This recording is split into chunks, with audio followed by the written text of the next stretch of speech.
Are there any speakers related to closed session topics? There are no speakers. The board will now convene in closed session. Are you serious? Well, yeah, if you want. I mean,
And I would do that when you go through the agenda.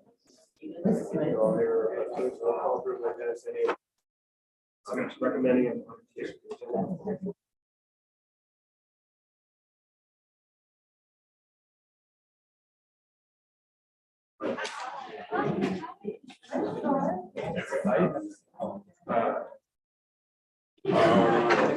Yeah, because you have to vote for it, so you can just be having it.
So we're ready.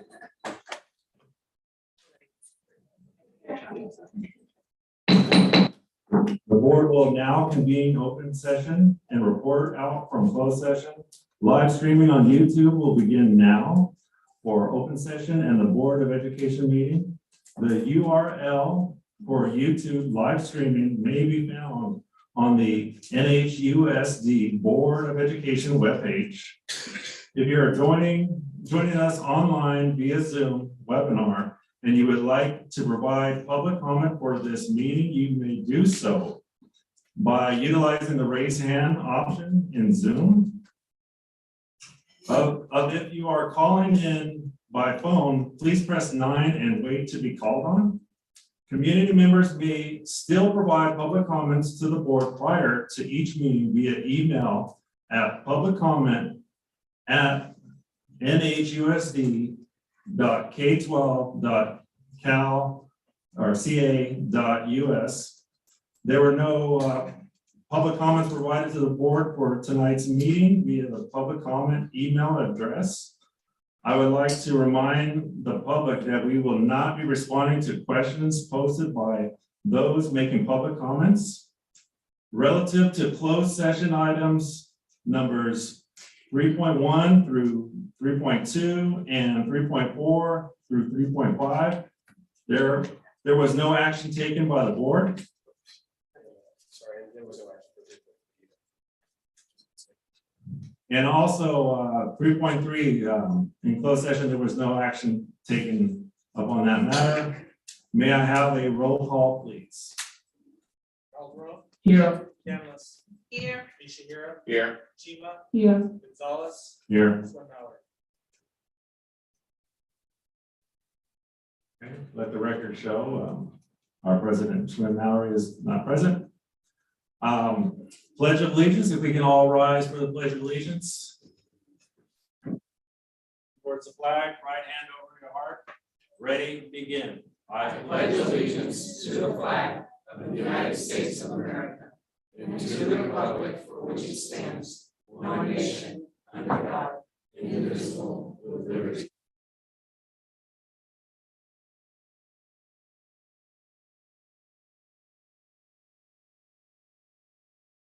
May I have a roll call, please? Canlis. Here. Ishihira. Here. Chima. Here. Gonzalez. Here. May I have a motion and a second to approve tonight's agenda with flexibility? Did you want to modify it? Yes, yes. Did you want I would like to modify, I would like to move up our presentation, which is 8.1, 8.2 before public comments. I will. Second. Okay, any discussion? Roll call, please. Caldwell. Aye. Canlis. Thomas. Aye. Ishihara. Aye. Chima. Aye. Gonzalez. Here. Or aye. So we're gonna jump all the way in your agenda, which is to 8.1, which is recognition and presentation and or action. So this is the presentation on, if I can actually just have Dr. Thomas. Yes, I can do this. So at James Logan High School, there was a group of students with the help of the Ethnic Studies and Social Justice Academy that had a semester project that focused on what they call the 30-day affirmation challenge, which they asked participants to engage with wristbands that were wearable and that were a reminder that they're loved, amazing, worthy, and enough. And this was a very successful effort to try to build self-esteem and awareness and overall happiness at Logan. The wristbands have helped Logan's students, and this is a quote from the program, rewire how we think, feel, and process the world around us. So we would like tonight to recognize the students that were involved with helping make this a success. And when we call your name, if you can come forward, we have a certificate for you. And you just stand here, we'd like to get your picture as well to recognize your work. So here we go.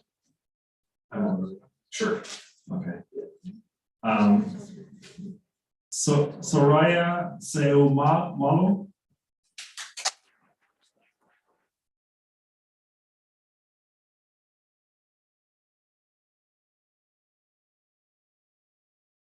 Gonzalez.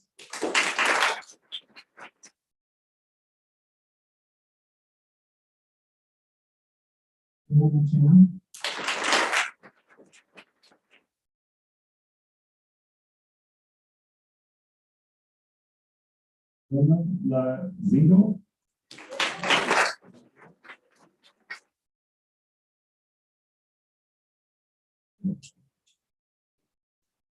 Malia Gonzalez.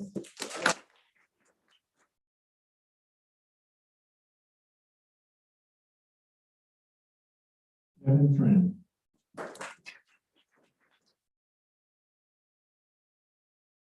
We have Mr. Right here, the teacher of the class and the coordinator. Why don't you come on up?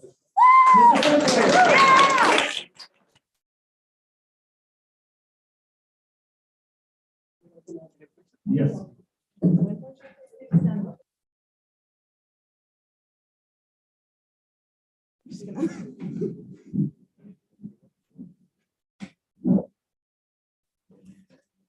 Thinking of your wife. No worries.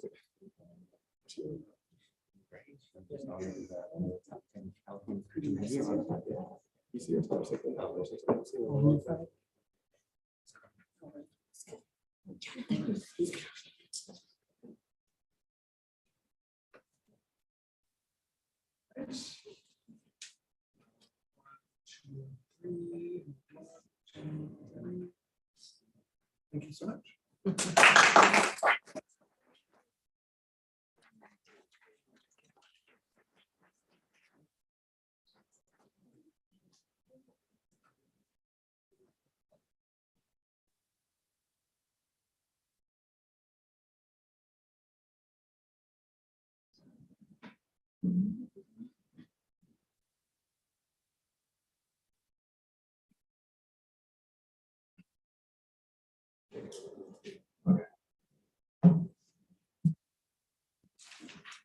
All right, so now we're on 8.2. This is the NHUSD ticket team recognition.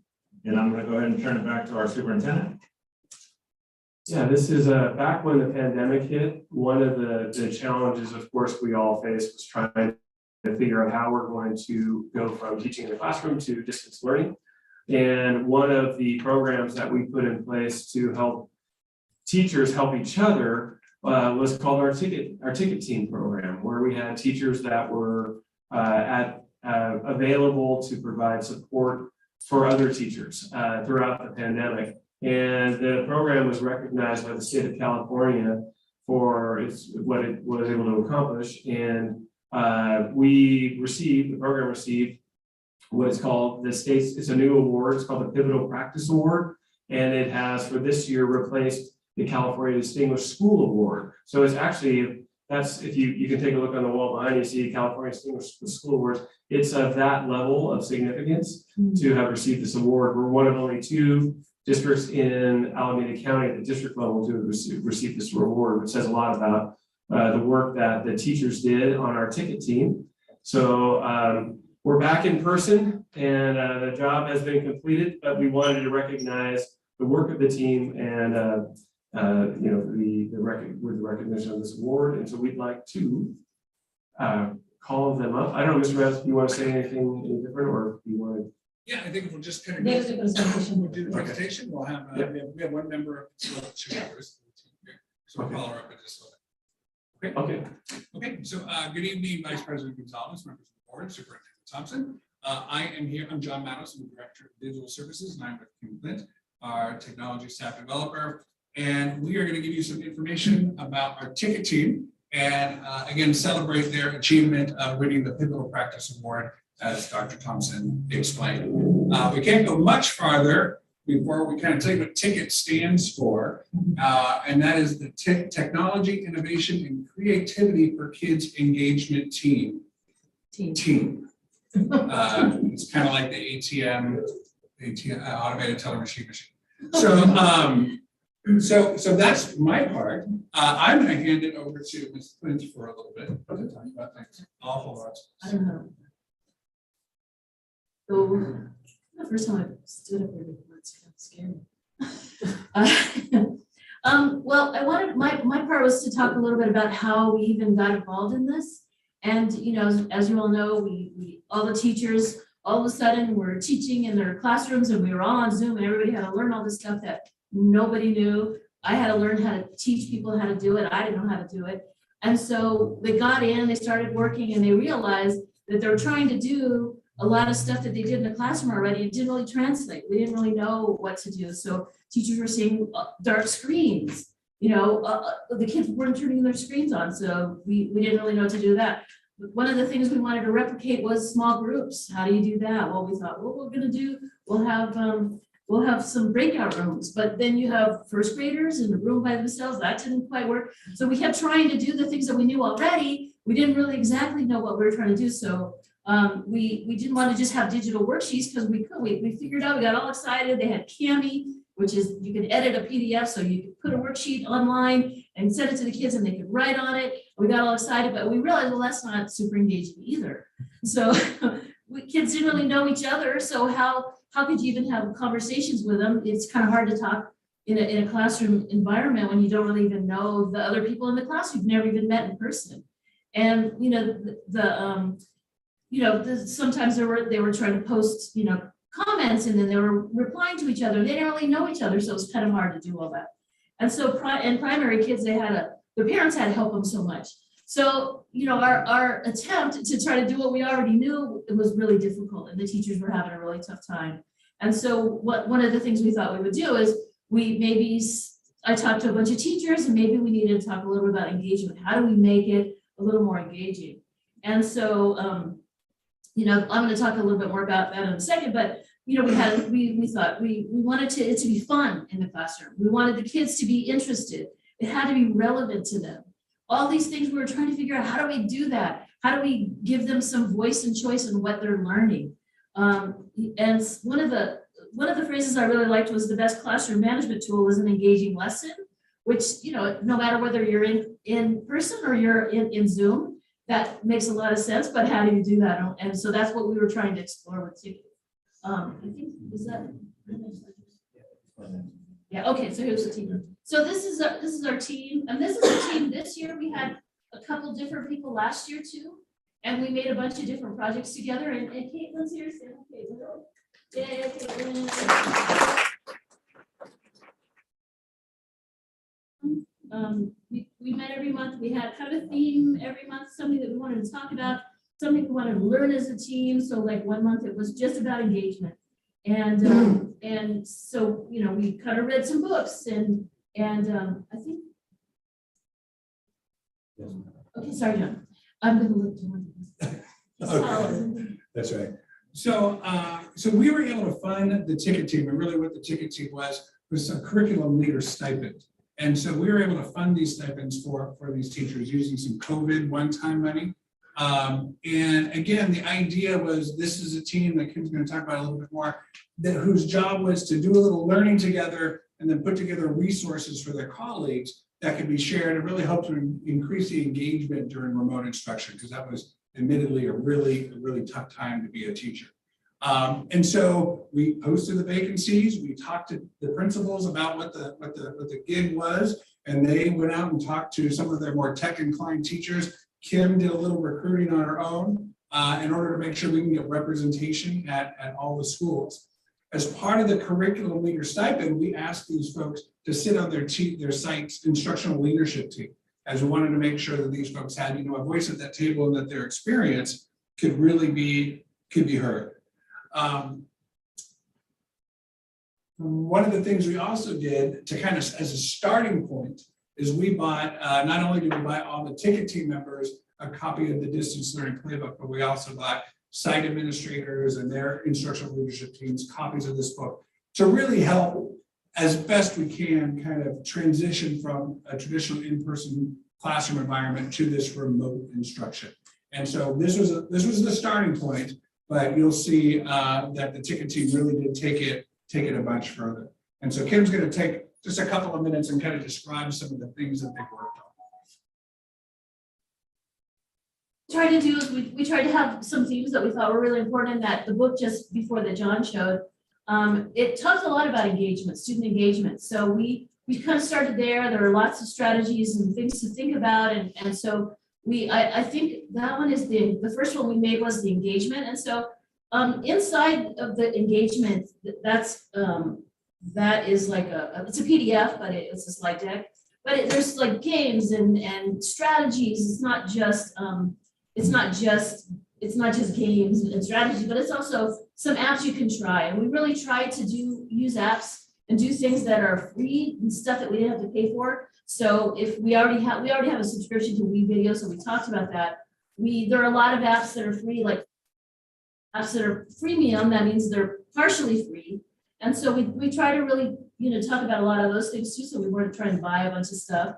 And so each person on the team made a page of some strategy. And then one of the other ones that we had was on the left there, that's a magazine we made about gamification.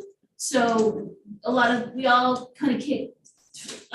talked about different games we like. We shared with each other in our meetings. We would present to each other a game that maybe other people didn't know. And some of them were just apps. Some of them are strategies. It's not necessarily all technology, but it's a lot of it is technology, especially because we were all remote. And then we also have that one's assessment, that one on the right there, that newsletter. And assessments, that we were trying to talk about, how do you assess kids that are in front of you? How do you assess kids besides just doing multiple choice tests? How do you, a lot of assessment is not, it doesn't have to be, it could be kids learn about the Revolutionary War and they make a movie about it. So now you see the movie, that's their assessment. How did they do on that assessment? It doesn't have to be another worksheet or another multiple choice test. So we try to explore all that stuff too. Not that the other things are bad, but we really did try to look, kind of find different options for kids. And then student choice, is a huge one. Letting kids choose, not everything. We don't want them to choose. Well, maybe they want to choose everything else, but at least have something. Can they choose what they want to study? So if they're doing animals, can they pick the animal? Can they represent what they know in whatever way they want? Can they make a movie? Can they do a play? So that there's a bunch of choice boards in there, different strategies to use, so that you're, having student choice be a really important part of your classroom. And so that's a whole slide deck full of really cool videos and strategies. And then that on the right there that's our webpage too. So all those resources are posted there. And there's a few other things too that aren't on the slide deck. Yeah, I'm going to say thank you. We encourage you, if you want to, in all those links that are very involved and very content-rich slide decks and presentations. You're welcome to check those out as you feel necessary. So thank you very much.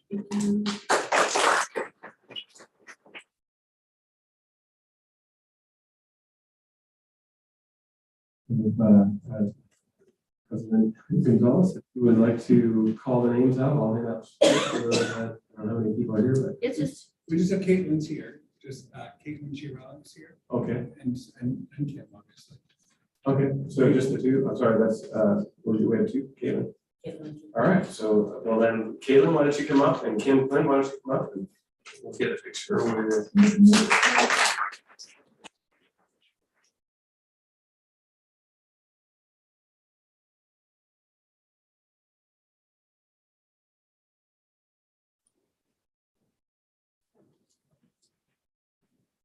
You take a picture. oh, okay, great. Yeah, of course.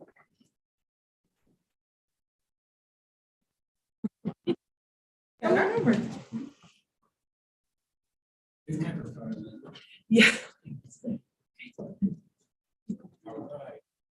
Okay, ready, 1, 2, 3. Wonderful, thank you very much. Thank you.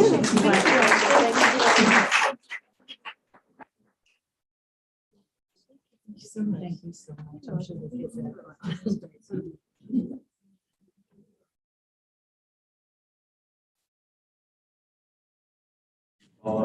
Okay, all those folks who have an agenda, we're gonna jump back to 5.4, which is land acknowledgement. Is there any trustee that would like to read that, our land acknowledgement? Okay, trustee Chima, go ahead.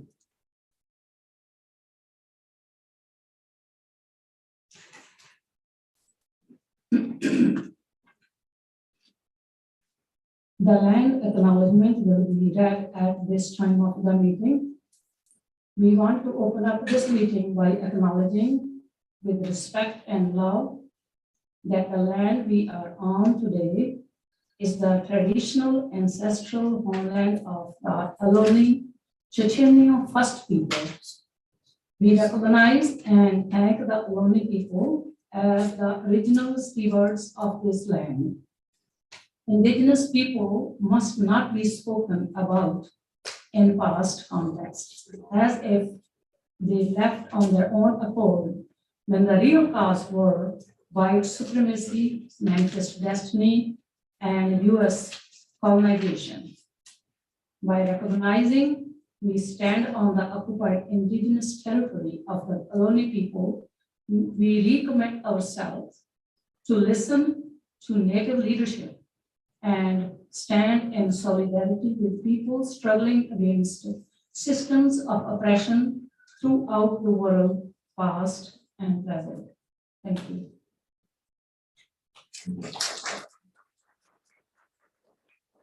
And now we're on public comments. Okay, so members of the audience may comment on matters that are not included on the agenda. For each speaker will be allowed a maximum of 2 minutes. Sharing of minutes is not permitted. No action may be taken on a matter of a raised under hearing a visitor on topics that are not on the agenda until the matter has been specifically included on the agenda as an action item when appropriate. The board president will refer specific issues and requests to the superintendent for follow-up. Members of the audience wishing to address the board will submit a blue card prior to the start of the meeting. Okay, for community members that are joining us via Zoom, there are 2 ways to make a public comment within the time allotted for public comments on the items not on the agenda. Yeah. Okay, I'll just jump over, yeah. Okay, are there any blue cards on topics that are not on the agenda? We have 17 cards, so we can just go right to it. And then I think we have some speakers that are on Zoom that wish to speak as well. All right, So- our first one.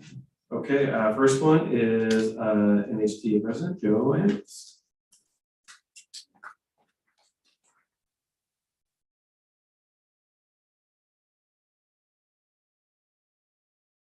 Oh, I'm sorry, you were gonna do the teacher of the year, Joe. Did you want to go in the end? No, Whatever was best for the conversation. Yeah, it's up to you, either way. I'm already up here. so- Okay. I'm not gonna speak in negative. So again, Vice President, trustees, and for student reps, Dr. Thompson, staff, and folks in the gallery and at home. I just want to make a comment on two occasions, real quickly. One, of course, the main topic, as you can see behind me, there's much concern about the mental health services that we started a year ago. Very much a progressive step for that service that's needed, that we found out during the pandemic, how much that kind of service and notice is needed for our students as well as our community and staff included. As you know, because it was a one-year kind of conversation, we never anticipated what we would find out with this kind of service. And obviously, it is something very much needed, and it's very much needed to continue. We all understand the budget restrictions. We also know, and we appreciate members of this, the trustees of this board mentioning at the last board meeting, that we must find a way to kind of continue this support, because obviously it is something that is much needed and very much valued by students, having that kind of support and those professionals that can give that support.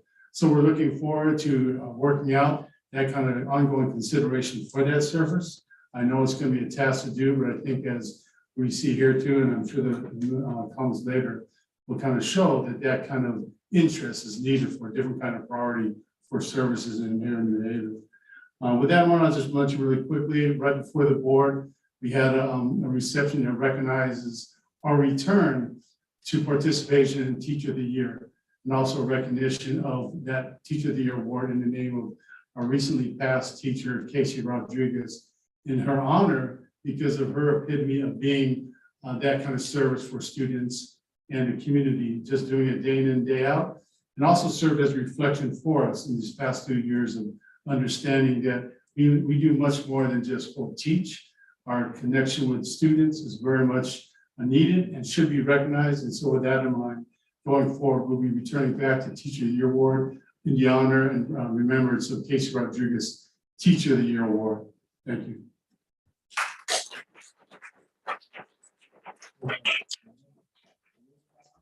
Next is Dylan Francisco.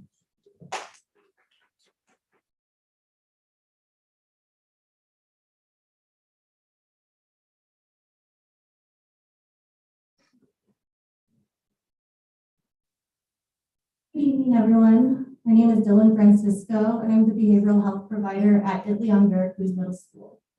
I'm here today to ask for your support in helping allocate funds for mental health and wellness services for the next academic school year. This year, we were provided the opportunity to use one-time funding as a way to support students as they reintegrated into in-person learning, as a way to support their mental health due to the impact and trauma of COVID-19. In doing so, we created wellness centers across our school district. This year, we not only created this program from the ground up, but we have also asked our students and our staff and community to welcome these new spaces on campus. Speaking for IDC specifically, from September to April this year, we have had 1,284 students visit the Wellness Center.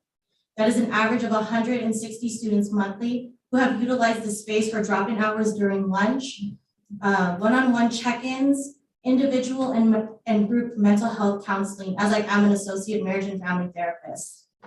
This does not include the students who simply just come in before school, after school, and during the 10-minute break. Although it has been a learning process in creating our wellness centers, we are seeing the potential and the need that our students are expressing in regards to mental health services. In looking at our annual survey at IDC this year, we saw in the open-ended question that asked what we would like to prioritize for the next 3 years, that in addition to obviously an improvement in school lunches, our students asked for mental health services. These are 6th to 8th grade students who have the self-awareness and the ability to articulate the importance of theirs and their own peers' mental health needs. In short, we know that this year we were provided with one-time funding. However, students are continuing to have experienced traumatic events in their lives.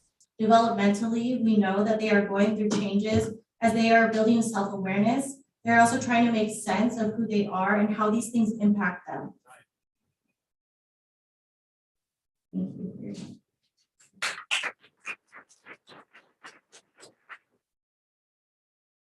for your time. Next is Johnny Lamb.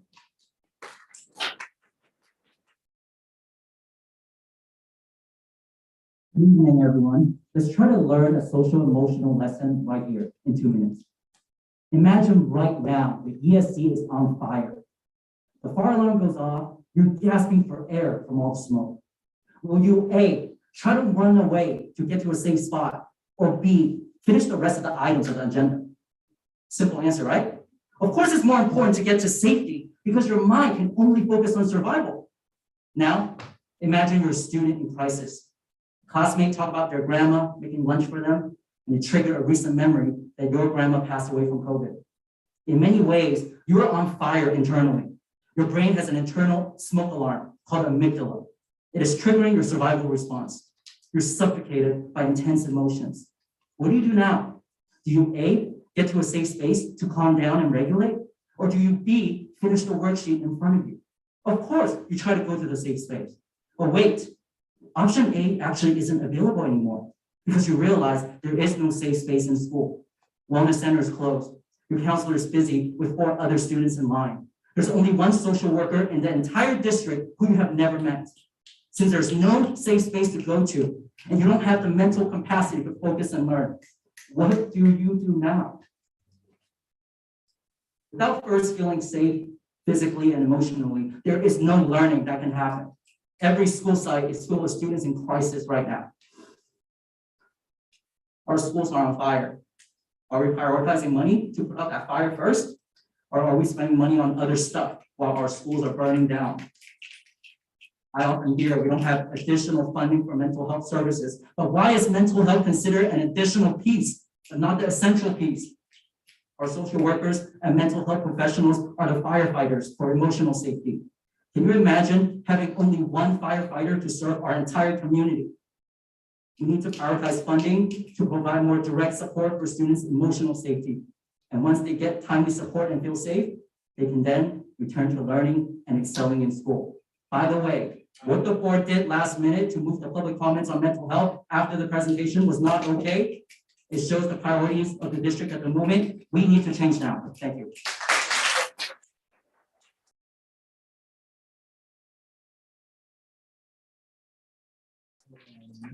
Roll call, public speaker. Stacy Diaz.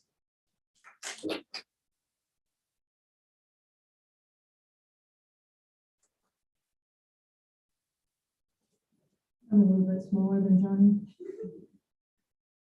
So I'm Stacey Diaz. I teach psychology and I teach life skills. I've been teaching for 22 years.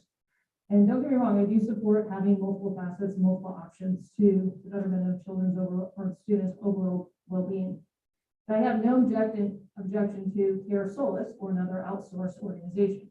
However, it does concern me when we are eliminating direct accessible services with specialists that we have directly on campus, whether it's at the middle schools or it's at the high school or even the elementary schools. Some students need to talk with somebody that day. And if it's not that day, then the next day. But when we outsource them, that can be a delay. And I personally know of students right now that have been dealing with Care Solace. And in that response, they have had several days, several weeks before there's been a response. Maybe there has been a response. They met with someone for the first time, and then that follow-up session is another month later. According to the CDC, this should not be a shocker, but mental health conditions have increased through the years. And in my 22 years, I've seen it personally. About 3 in 4 children with depression also have anxiety, and almost 1 in 2 have behavioral problems. Within my 22 years, not only have I seen these increases mentally and emotionally, this year I personally experienced it. I've had students needing to take a week off, 2 weeks off because they're burnt out. I've had some that have had emotional breakdowns right in front of me. I've had some that have just told me straight up, I can't go on. We need to start prioritizing our students' health and including our staff's health. In addition, staff is already strained and this profession is already stressed. Educators are leaving this profession, which we're noticing already, and we're watching it unfold. So let's prioritize our students' health and let's prioritize our staff's well-being. We focus on the physical well-being, let's start focusing on the mental health well-being. I have questions that I don't know if the board can answer, but I do have questions in regard to Care Solace. For students to have access, do they need to have medical insurance? If they don't have medical insurance, what happens? If their family does have medical insurance, and they've not provided with the mental health insurance aspect, what happens? Thank you.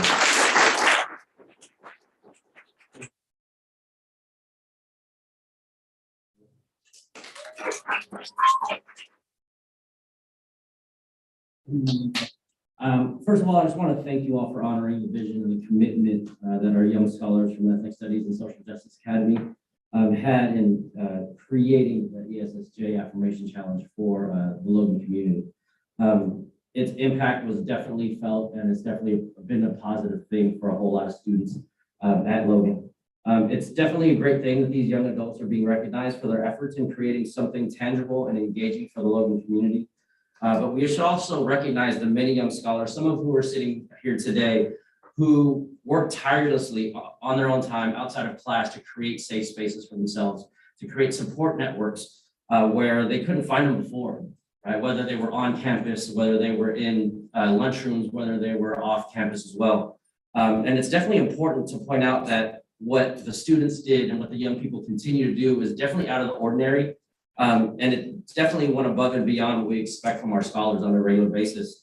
But our reality is that it should not ever be and continue to be continue to be ordinary for us to expect that of them, right? We should not, as educators and public servants, expect our young people, our young scholars, to do the jobs that hired professionals, certified professionals should be doing on our campuses, right? I want to remind every single one of you on the board that you do all collectively have the power to prioritize a budget, to prioritize the funding for mental health services on every single one of our school sites, to make sure that the young people get the help that they need when they are in crisis, not to simply sit on a wait list for 30 days to hope that the trauma passes, right? I just want to make sure that you do know and understand that this whole district is in crisis. I don't want us to be that school district that just sits and watches students try to get by on a daily basis, try to have teachers do what certified professionals should be doing, and watch our colleagues as teachers leave because we're so burnt out,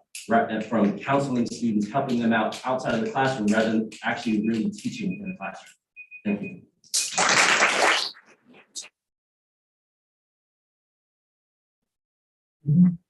Abigail or Ravi?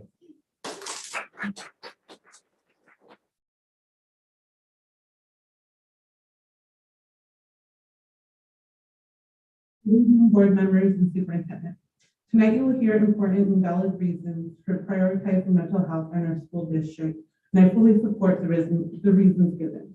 Additionally, I would like to take this opportunity to clarify some information being shared by our district. While we do have various services available and partnerships with outside agencies, these are not accessible to all students. These services are only available to certain populations or to students who meet specific criteria. This is why it is crucial that all our students have access to on-site behavioral health professionals, more counselors, and social workers. Our district has been prideful about Care Solace, a service that connects families with outside resources. What our district fails to address is that the service providers that families are connected to through Care Solace are often not affordable and therefore not accessible. Even if you qualify for Medi-Cal, you could be referred to a service provider who charges as much as what I pay for in rent. Our students are with us 5 days a week, 7 hours a day. They need access to mental health support on any given day. It has been stated to some of my colleagues that our counselors at secondary sites are overstaffed, but that does not account for the inequitable caseloads across the district. At Logan, we have been understaffed. According to our waitlist app, we have had 6,266 drop-in meetings. That does not account for the students who come in crises or who need a mental health check-in. We need a counseling center, and we need accessible social workers or mental health professionals who provide the additional services for our students that they need and that they deserve. I ask the board to please direct our district leaders in prioritizing mental health services and really listen to the folks who are on the front line working with our students every day. I don't know how to be an effective support system for our students when I am constantly in survival mode myself.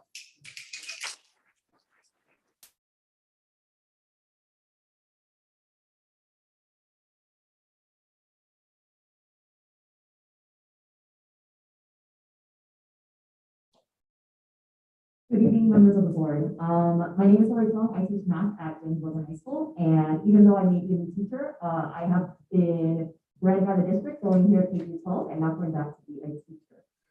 This school year has been some of the best, seen some of the best times, but also the worst times for our students. I had one student who tried to commit suicide, and countless others who have asked to go to the Wallace Center or go to another teacher's classroom because they couldn't handle being in class for that particular day. As teachers, we know that learning does not happen if a student isn't in the right mindset or feels safe. If they are constantly stressed out or going through other trauma, how can I expect them to pay attention to that day's lesson, what is probably the last thing on their minds right now? We have been told to build relationships with students, and we do our best with 150 plus students every single day, but we only have so much time to give in the 180 days that we have. I'm glad that my students feel comfortable enough to let me know when they're struggling, but there isn't much more I can do other than listen, as I am not a trained professional. I can't help work through and process their emotions, stresses, and anxieties. I don't know what to do when a student has thoughts of suicide. I understand that we are Band-Aid reporters, but this is a Band-Aid over a deep wound that has been blistering for who knows how long. We need to have resources on campus, a safe space for our students to go to when they can't be in class. We also need to have people who are trained in dealing with students in crisis, because there is no warning when it happens, and sending two students to the office does nothing for them either, as the staff there might not know how to help. So I'm asking the board to consider continuing funding to the Wellness Center, to continue funding the current resources on campus, and to continue funding our social worker and hire more as one social worker none at all. You may not be seeing the impact of these resources right now, as it was only for this year, but mental health does not go away overnight. Some of our students will continue to struggle with mental health for the rest of their lives, and they need to be able to get help so that they can succeed in school. So again, if you care about our students' well-being, please continue to fund the mental health services and other services that are provided because our students need.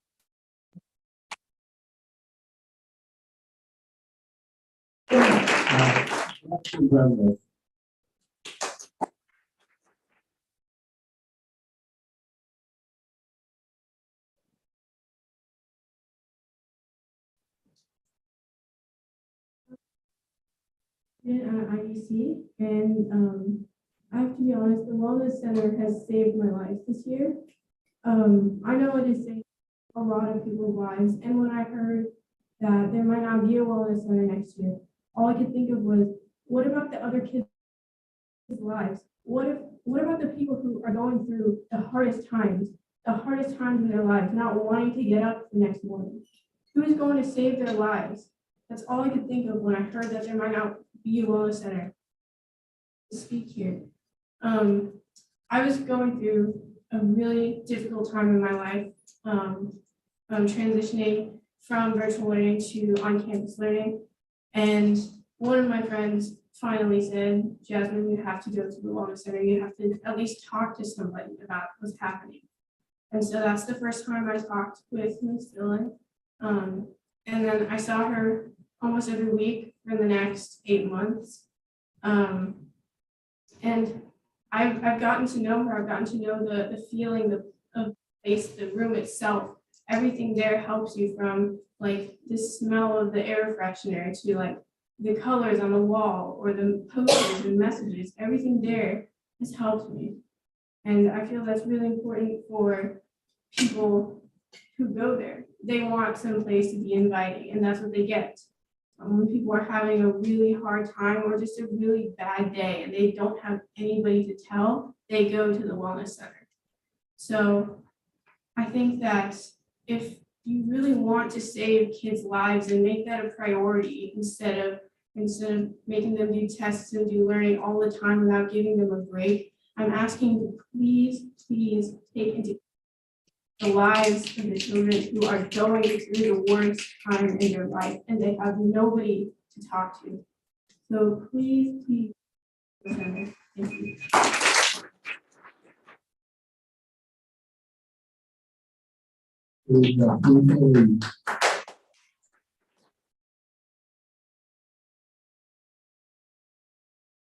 My name is Teresa Lee.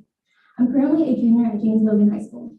Here, I've actively participated in sports and leadership programs, numerous clubs, along with maintaining a strong GPA. But what people don't know is that despite these accomplishments, I've been struggling with emotional neglect, romantic manipulation, cognitive dissonance, and trouble navigating my personal life. Since quarantine, I faced intense feelings of loneliness, depression, and hopelessness. Nights crying myself to sleep, not knowing who to reach out to for support. And even when I did reach out, it just wasn't enough. When I cried for help, I was shut down, invalidated, and told to handle it on my own because others had worse. I had nobody. Fortunately, I met Mr. Lamb through a summer course, and he was able to provide me with the emotional support I needed. When he had to go on paternity leave, he tried helping me receive a therapist through the school. It took approximately 5 to 6 months until I was in contact with an on-site therapist. And even then, it wasn't in a timely manner as there were others in more of a crisis. So I was left to handle my problems alone. During the 5 to 6 months of waiting, I reached out to my counselor. Despite our meeting, she was bombarded with work and it felt like I was just another one of her students. My emotional needs were still not met. I tried to reach out for support again, but this time I went to the wellness center. After hearing about its safe environment, I thought I would give it a try. Unfortunately, when I went to visit, I noticed that there was a long line of students waiting for Ms. Rojo was taking care of each student. Emotional needs were still left unmet, and so I gave up and dealt with everything alone until Mr. Lamb came back. School is my home and my safe place. How am I supposed to feel this way if mental health resources are reduced and not thought of as a priority? How can I, as a student, thrive in an environment if I'm emotionally suffering and nobody's there to help me? Our district needs to fund a wellness center for its students. We, as students, need additional mental health resources to emotionally survive and thrive. Thank you.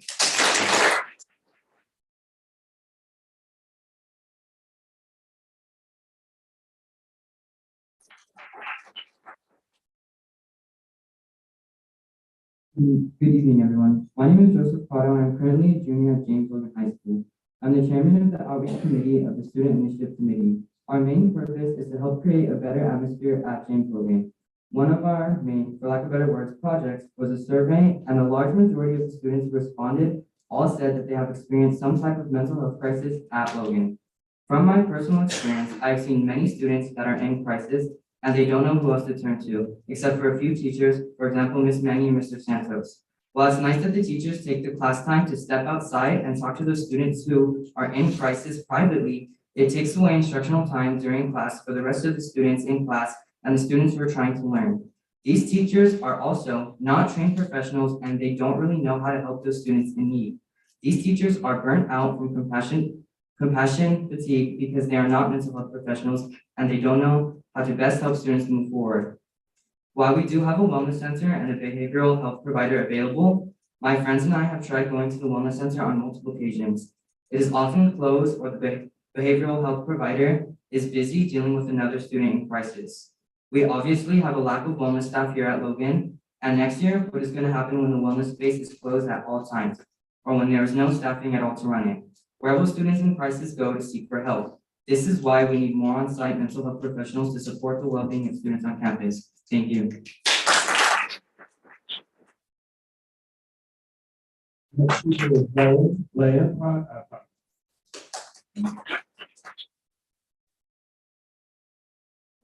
Prado, and I'm currently a fourth-year student at Cal State East Bay studying psychology. With the happening of COVID and all of its uncertainty, there's so much to talk about when going forward about the future of mental health. Students and teachers and all people alike are struggling with their mental health in ways they don't even know possible. Even before COVID, mental health problems are something to be taken seriously, but especially now during this time, mental health needs to be focused on. People can say COVID is over and all things are going back to normal, but it is not normal, nor will it ever be, nor will it ever go back to the way it was. It is times like this when students especially need help when it comes to their mental health. Taking away funding or programs that help people to mediate their mental health will only create more problems and uncertainty in the future. The children of today are the leaders of tomorrow, and they deserve to have their mental rights taken seriously in order to be the best versions of themselves possible. Mental health is something that should no longer be taboo, nor should it should be addressed the same way that you would address a broken arm or a broken leg. It is something that can be helped even when having the means to do so. Even if people don't have mental health issues or disorder, they can still have panic attacks, be nervous, and deal with stress, which is something that everyone deals with. So no matter what it may be that someone is going through, they deserve to have someone there for them, and they deserve to have someone that can help them with Taking away a safe space for kids who need it would be like taking away their cast for their broken leg. People need and deserve to have access to help their mental health and to help them with their mental health issues. Thank you. Next speaker is Tiana Chan.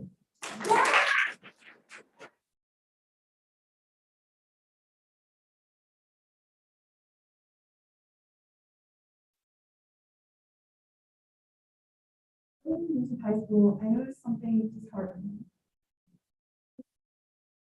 School projects to be creative and think outside the box in our execution, but the people around me opted not to. And I wondered why, but with time I started to understand. I was trying to start a nonprofit when I hit my own mental health low, and I didn't have the support I needed to get back on my feet. And even now, the seed funding we got is the amount of people around me who have struggled with mental health and continue to struggle with mental health is astounding. And that's only the people I know of. I have a friend who self-harms and has thought about taking their own life very often. They basically don't have anyone else to go to except me. And I tried hooking them up with support from a professional, but it's so inaccessible and they're not getting the support they need. And I wonder, how can you have the capacity to be creative and to thrive and to go above and beyond when just getting through the day is a challenge? We often lean on each other and try our best to support each other, but it's not enough. And we need on-site mental health professionals to give students the support they need. There's often no other place that students can reach out for. And at home, there's no support and there's no service available outside that they can look for in times of crisis. We need this service. If we want innovation, if we want creativity, if we want people to thrive, we need to prioritize mental health. Thank you.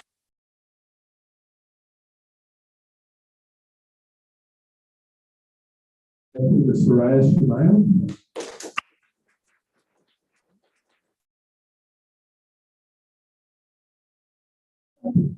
So prior to this project of the mental health affirmation challenge, we did pull out a survey and I had a number of students talk about how they feel about their mental health and what can Logan do better. A lot of them were talking about resources and how the resources here at Logan are very limited, and that means across the board.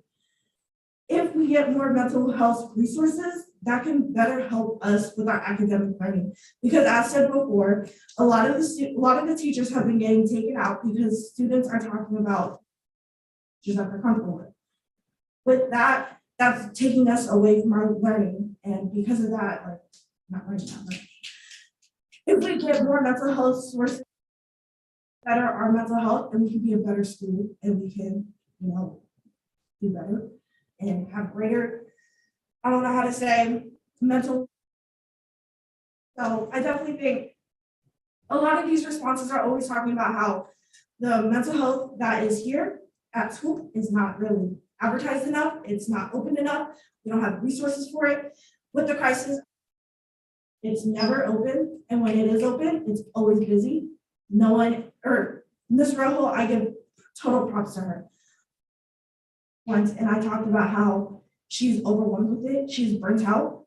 I've talked to Ms. Manny. She's also burnt out. Santos is definitely burnt out with all the stuff that we did, and there's nothing that you guys taking away our mental health resource and the funds for it definitely is for next year, especially for the future, because I have a sister who's gonna go to Logan and I want her to have the exact mental health resources that she needs, because it's better if we have mental resources for months and months to even get a response from someone. That's fine.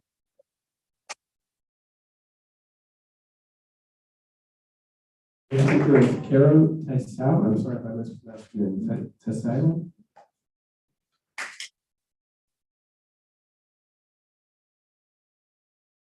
This is Carl Tavion. I'm a current junior at James Logan High School. I use they, them pronouns. And I was declared a 5150 case last Wednesday. I had to miss school because of this, but little do you guys know that I miss school every day to take care of my own well-being because there's not enough resources on this campus that gets to it. I'm scared of going to friends, staff, classmates for help because why should we have to burn out our own classmates when we're burned out ourselves? We're just crashing everybody with this.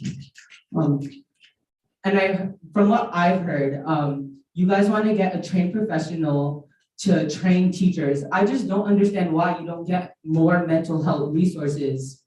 Like, I'm just confused. Like, you guys have the money, you spent it on Promethean boards. Like, I'm just confused. How much people are going to get hurt for you to get to it? Like, you think we're skipping because we want to have fun? We're skipping because we're thinking of dying. And you guys need to understand that. And if you guys do have more mental health professionals, you guys will have more students in their seats, which means you make more money because I know you love that.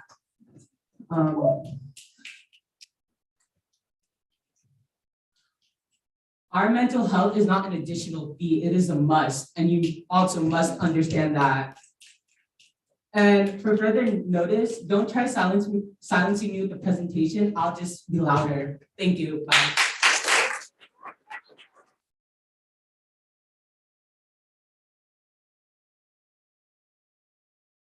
Maya, sorry. Maya, Aguilizon. Sorry.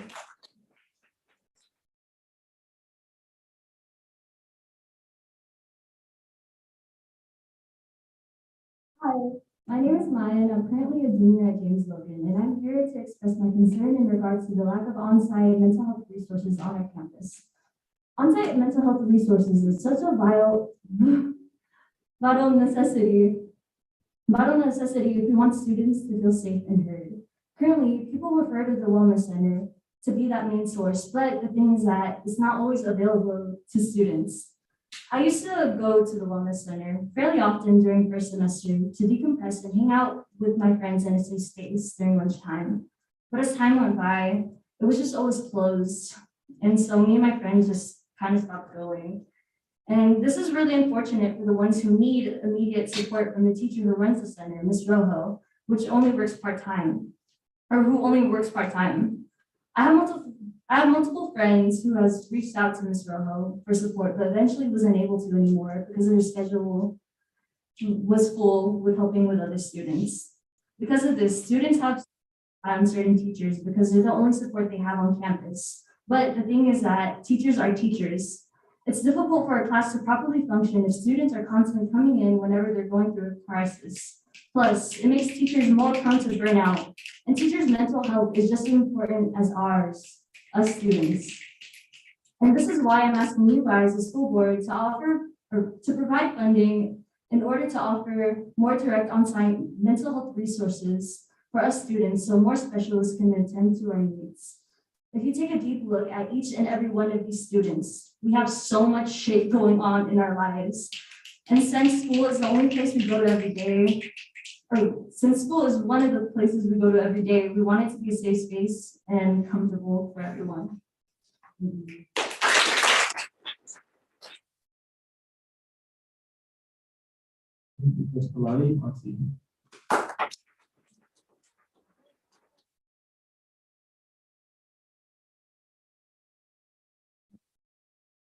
Monty, and my pronouns are they, them, and I am currently a senior at James Logan High School. The last time I was here, I was a freshman speaking to the board about the struggles with my mental health during the strike.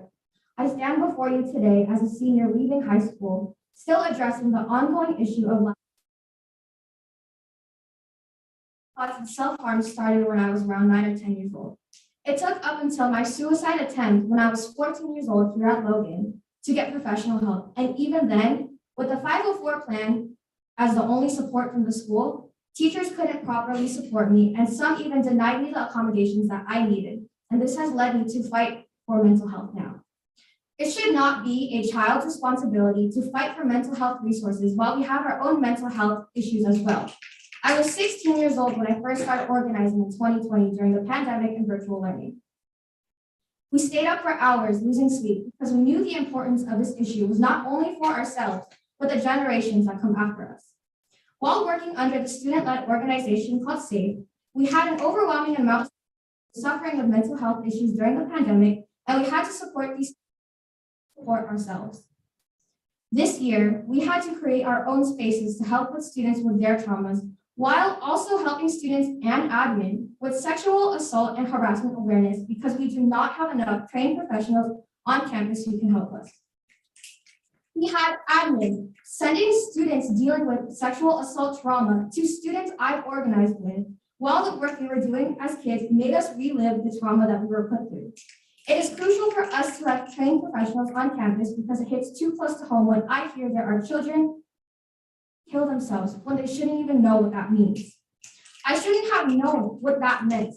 This isn't an issue we can push back when children's lives are on the line. We need your help now. And for you, Mr. Superintendent, as a white cis man in a predominantly Black and Brown community, we cannot risk taking away the resources we have now. And as you guys took away our time at the beginning with the presentations, you guys are going to listen to what I have to say. When the resources we already have can barely support the 4,000 students we have on our campus, as well as the other children and youth in our community, this is not a request or me trying to convince you. This is a demand. For the board members who come from ethnic families, I'm looking at you. You more than likely needed mental health support, but you didn't receive it. Please be the change that our communities need. And the loss of the life of the next child who cannot receive the support they need because their resources were taken away, the blood and guilt is on your hands. Please continue to show up and support us because our community will continuously show up to fight. Thank you.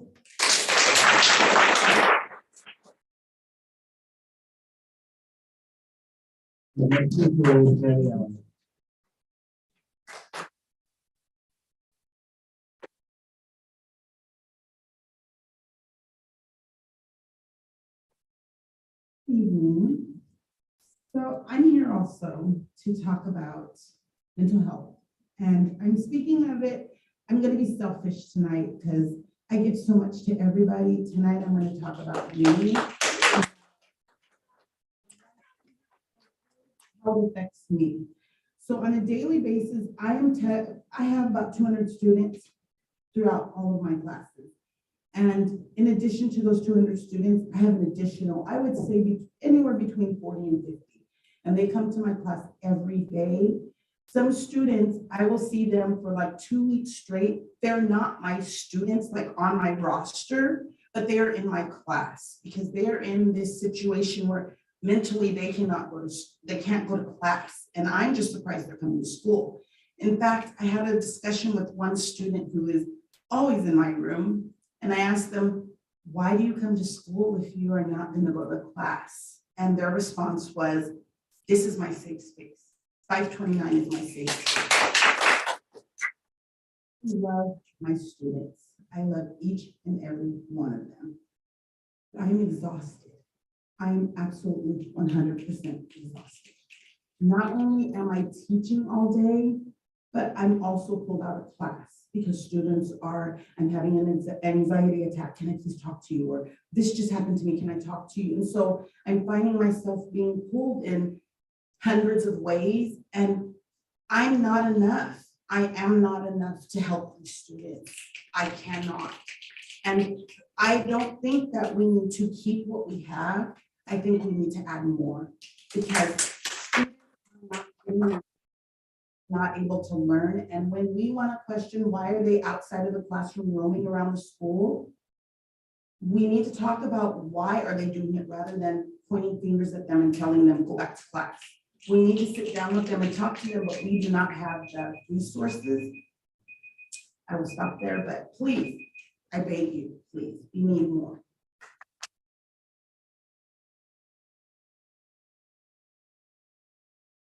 is Christina Lopez.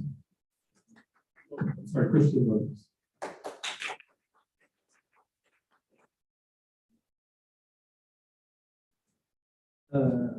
I don't like scripts, so hopefully this goes well. But anyways, hi, my name is Christian Lopez, and I'm a junior at James Logan High School. And I'm here to speak about why properly funding mental health services is something that we in NHUSD need to recognize as both a necessity and a priority.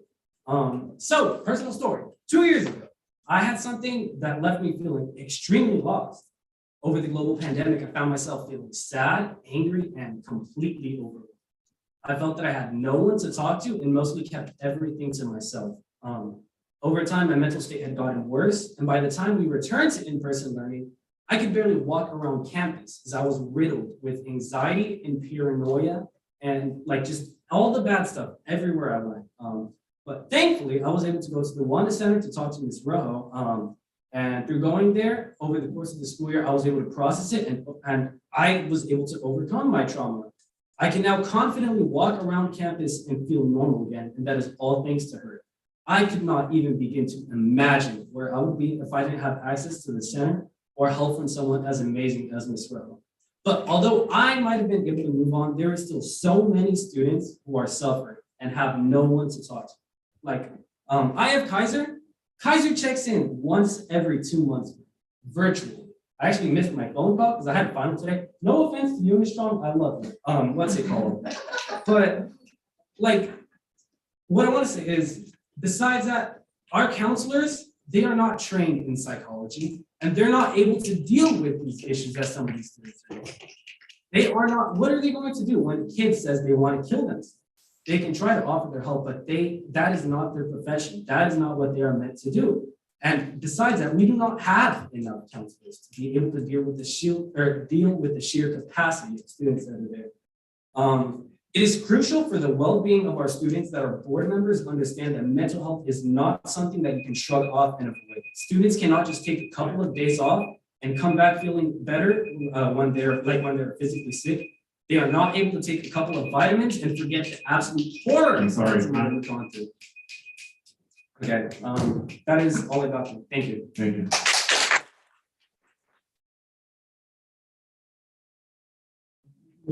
Isabel Gomez.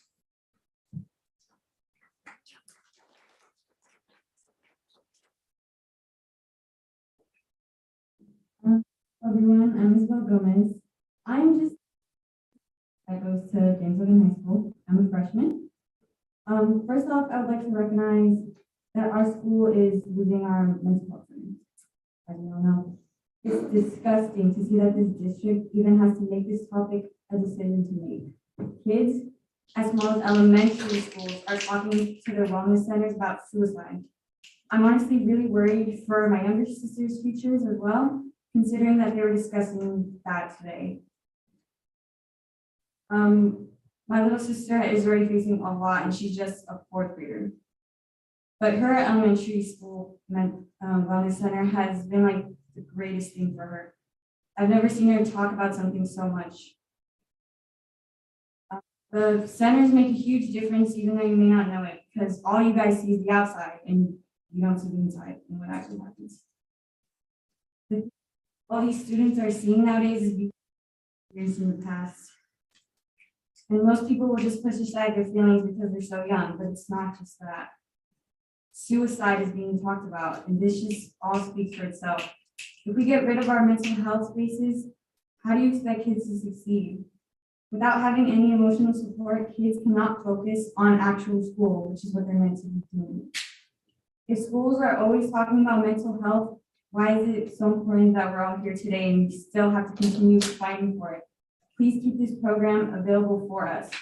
Not everyone has a family to go talk to this about. Please rethink your choice and think about our well-being and mental health. If it really mattered that much, then you guys would keep the centers open rather than making posters and saying that mental health matters, that people just rip off in the hallways. Like I said, I'm an average high school student, but hear my voice and all of ours too. Thank you.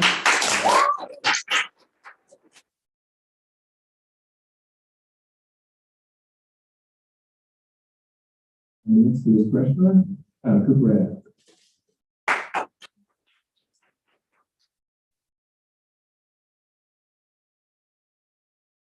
Krishna, and I'm a freshman at Stipend High School. And before I start, I would just like to recognize that you removing our wellness space is you basically messing with our mental health.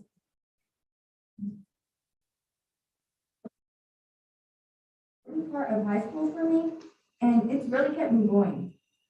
When I heard today from my women's ethnic studies teacher that we may not have a wellness center next year, I was honestly in shock. And hearing that elementary school kids might not either, words for that. Kids as little as ages 5 to 11 are talking about suicide. I think that's really unacceptable, and for you to be even taking the decision about having a mental health for them or not, a space for them or not, is disgusting. And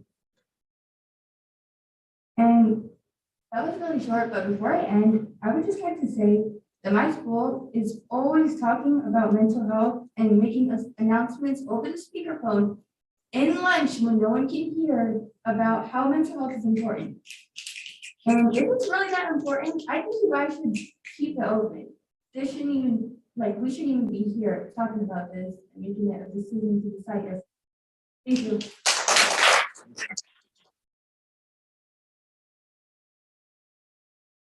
Are there any Zoom speakers? We have 7 speakers on Zoom. First is Stephanie Burrell. Okay, Stephanie Burrell. Are you there? Yes. 2 minutes to speak. Go ahead. Hi, my name is Stephanie Burrell, and I'm a teacher at the adult school. As you know, adult school teachers will be in the union district contract for the first time, long overdue.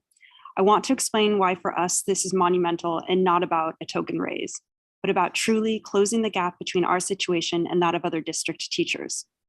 We are fully licensed, highly educated, dedicated teachers, just like all teachers. Yet currently we are paid 35% less than other district teachers.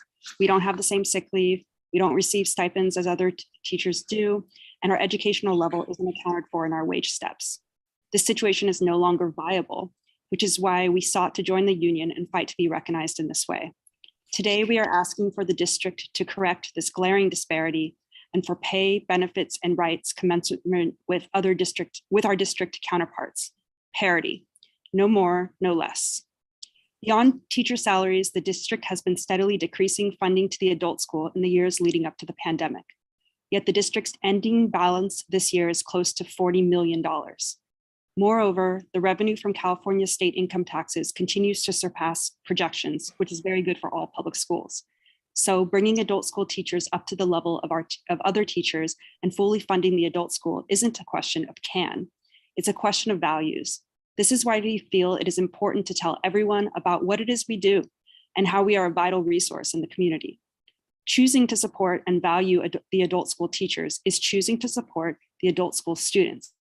It's a reflection of the district's values and commitment to these members of our community, many of whom are parents in the district as well.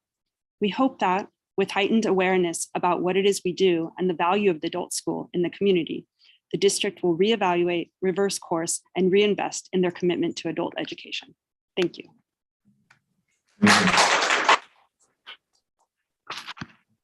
Our next speaker is Wong Kai Win. Wong Kwai Win. Okay, you have 2 minutes to speak. Are you there? Yes, yes. Go ahead, you're ready.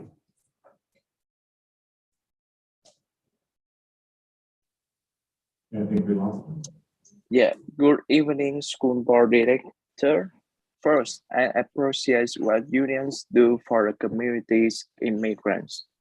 Your contributions give us a chance to have a better life. My family came here in 2019. That was a terrible time with my families. Because of COVID-19, our unemployment and the lockdown. But we were lucky because before that, we all had a chance to learn at New Haven Adult School in Union City. My sister learned how to be a caregiver, and my father, who is 65 years old, and my mom, who is 63 years old, could improve their speaking and listening skills. After the pandemic, thanks to being student at the adult school, what we learned helped us get our first jobs here. This allowed us to have better living conditions and more change in our life. New Haven Adult Schools were my first choice when I came here. My first reason is because classes are free, so there's no financial barrier for people who want to learn. Secondly, with the other support from the teacher here, I can confidently apply to the college. I really love the teacher at the school. They are very friendly, kind, and always smile and help us in any way they can. I hope the teachers will have more benefits. They deserve them for their sacrifice. As we say in Vietnam, the student is the most important source for the countries, but the teacher is creator of the I'm sorry, student. time. Thank you. Thank you.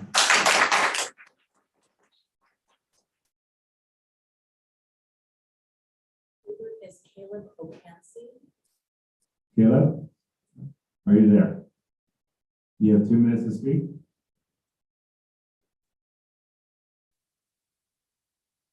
Caleb, you're still there?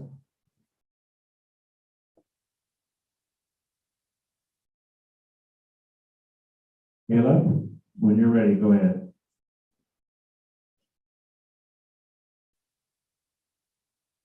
Okay, Caleb, we're gonna move on. Thank you. And Angelica Marquez. Angelica Marquez, Yes. go ahead and begin when you're ready. You have 2 minutes. Good evening, everyone. Today, I want to talk to you about how much the New Haven Adult School has made my life easier. When I arrived to this country, it was a drastic change for me. Everything was new, from the simple fact of throwing out the garbage. It was difficult because I couldn't even go to the store alone because I didn't speak the language. This is my first quarter and I have advanced a lot because now I can have basic conversations. I can go to the store and order in restaurants. I still have a lot to learn, but I am confident that in this school, and thanks to all the teachers, I will achieve all my goals. The teachers are very kind. When we walk in the hallway, all the teachers spray their joy and energy and motivate us to continue learn and give us the confidence to speak without embarrassment, and that help us a lot to develop and improve our pronunciation. This school has given me hope to trust in better future for my family and me. I hope you can continue to support this school that has changed the lives of many of us. And thanks to it, we can improve ourselves.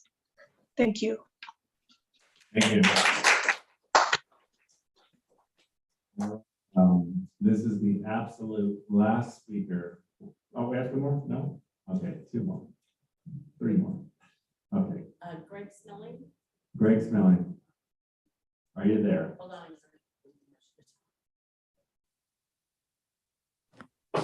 Go ahead, Greg. Hello, my name Hello. Greg first. Greg is live. Yes. All right. Well, I'm Greg Snelling, 25-year employee of the district, teaching fourth grade currently. My students are working on imaginative narratives, and I had planned to share something I had written, but due to the serious nature of the conversation tonight, I'm going to ditch that. We heard some really powerful speakers, and I can't say enough about how much Nahida Feroz has done for my students and their mental health and helping them continue to stay positive. I do all that I can, but I'm not built the way that she is. And she has a skill set I do not have. And so I'm so appreciative of her. What I'd like to say is, imagine you were in a situation where you had access to $8 million, and you could solve all the district's what's the word I'm looking for? Facility needs. Facilities master's plan currently has $1 billion in identified needs, 1 billion. And so then you have this $8 million, and you go to the chief business officer, who is currently Ms. Heldman, and you say, "Hey, Ms. Heldman, CBO, I have $8 million. How much money do you have in unrestricted reserves?" And she says, "Well, we have $9 million. And so, "Oh, great, I have $8 million that can magically rebuild Alvarado Elementary, Hillview Crest, and take care of all the other facilities needs." And you start celebrating, but the CBO has to caution you, say, "I'm sorry, you don't have enough money." "Well, wait a minute, you said you have $9 million and I've got $8 million. How come we can't solve all our issues?" And then, of course, we have to remember that the state requires us to keep 3% reserve for economic uncertainties. The state requires the districts to keep 3% for routine restricted maintenance. And then the last bit is, due to the sale of Cabello in 2015, the school board made board policy 3100.1, which sets aside 7% of expenses in a fund that cannot be used for any purpose at any time. So you're $40,000 short. Thank you.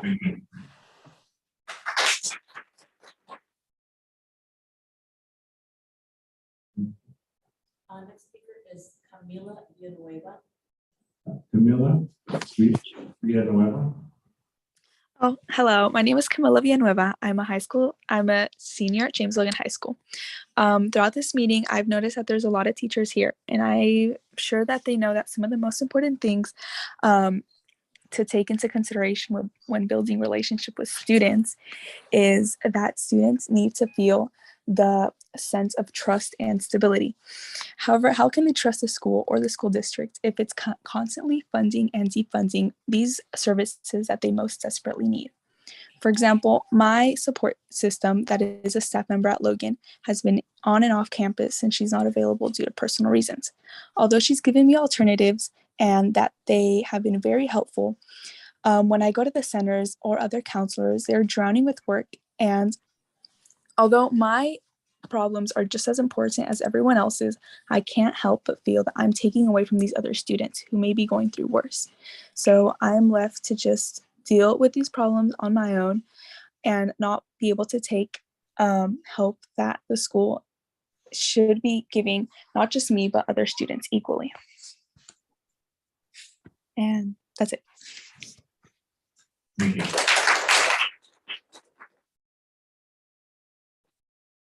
Anybody else on Zoom? We have one more, Yolanda Valencia. Yolanda Valencia? You have 2 minutes. When you're ready, go ahead. Yolanda. Oh, sorry about that. It says.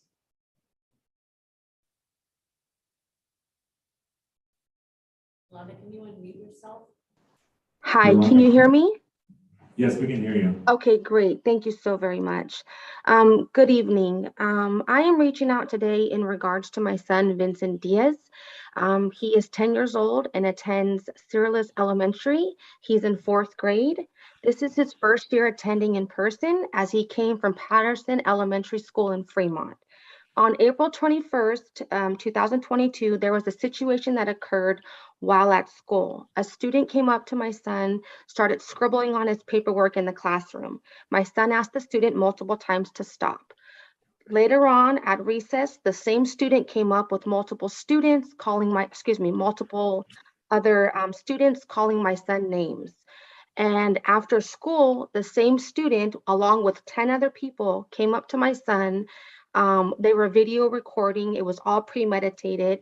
The students walked up to my son. They were aggressively calling him names, saying he was chicken, that he needed to see a therapist. In addition, 2 students put their hands on my son, pushing him multiple times. This video footage was posted on social media as well as TikTok. Nobody apologized to my son. My son hasn't been to school for a week. He's humiliated, very emotional, upset. What happened? He feels very alone. The school did not take the necessary actions. All the student did was lose their lunch recess.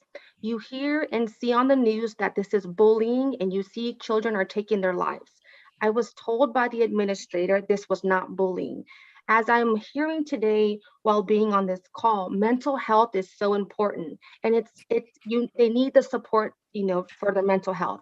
I am here to speak up for my son and other children who have been affected by this inappropriate behavior of students while on school grounds.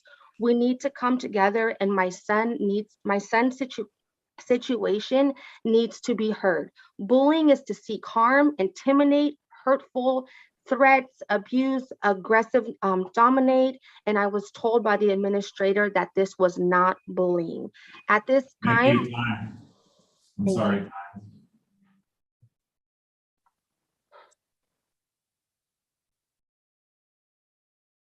Okay. All right, we have one final blue card, and that would be Madhu Singh.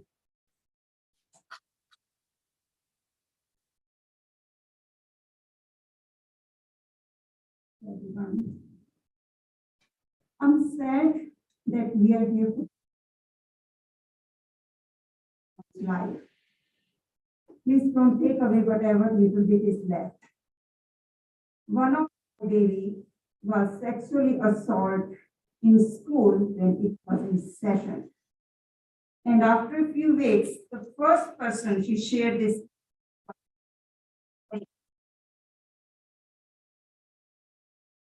she went through a lot of mental issues. She, being a high schooler, she has to maintain grades. It's her future. School doesn't bother at all. Whatever happened, it will just go to investigation. I'm sure, sorry, but main principal didn't even care to call me or talk to me. Rather, I had to approach him after a few weeks. And I'm glad there was something at least called mental health office in the school where she was going multiple times a day and getting therapy from there.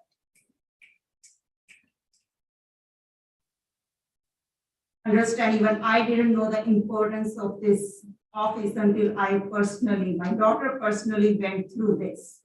So please, if you want to take away, invest in taking away drugs from school premises, install some cameras for safety.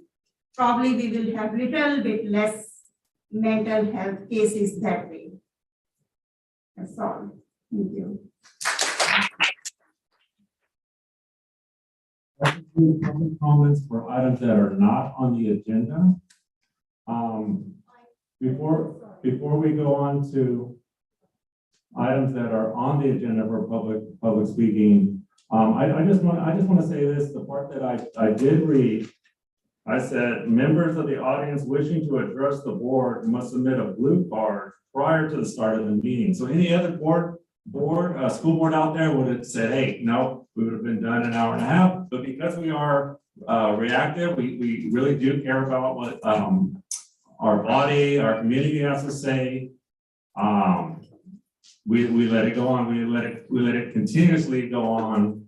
And so now we're going to go to items that are on the agenda for public comments. If you can just say or do we have any? No, we have blue cards. Okay, so never mind. Okay. All right, thank you. No. Do we have a blue card? Great. This is for blue cards, items that are on the agenda. I'm sorry. Okay, we're going to go ahead and move on. Yes. You want to take a 5-minute restroom break? Okay, without hearing any objection, we'll go ahead and do that. We'll reconvene in 5 minutes, 8:05. Thank you.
Finance Committee was delegated the task of reviewing whether or not we would want to move forward with some type of revenue measure for November 2022.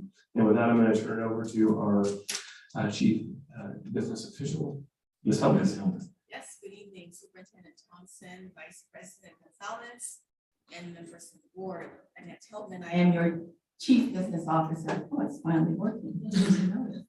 Okay, so item 8.3 is to provide the board an update on a potential ballot measure for the November 2022 election. If you indulge me, I would like to kind of set a framework on this and provide some context. I'd like to start off with sharing with you how we are able to manage our capital needs. And in the last maybe at least a decade, capital needs actually started including technology when it comes to bond passages. The evolving changes in instruction delivery, it wasn't allowed before, and it started being allowed in terms of bond measures. So of course, we are able to manage our capital needs through our bond program, which is Measure M, which the community entrusted to us in 2014.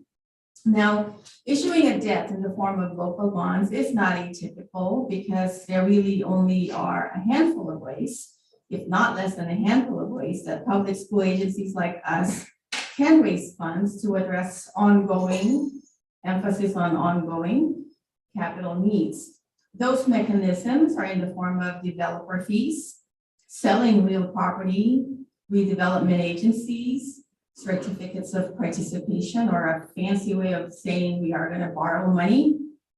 And of course, none of those exist in our district. And one other mechanism is of course through local bonds, which is what we have for Measure M.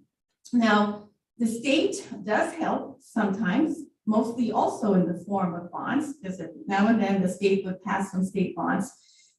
But in times where the state has money to spare from the general fund, which it hasn't happened before, and I will share this in the May revised highlights later, it does help because there is a proposal right now to provide state funding for facilities from the state's general fund.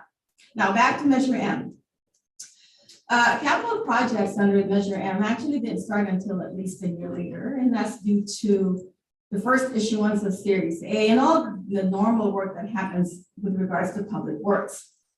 So I would say with Measure M, we are in the middle of our 6th and 7th year of our bond program. Now, bond programs typically go for an average of about 8 years, and that all depends on a few things like the size of the bond, the staffing capacity, and I think I've shared with you that our facilities is run by a one-man show.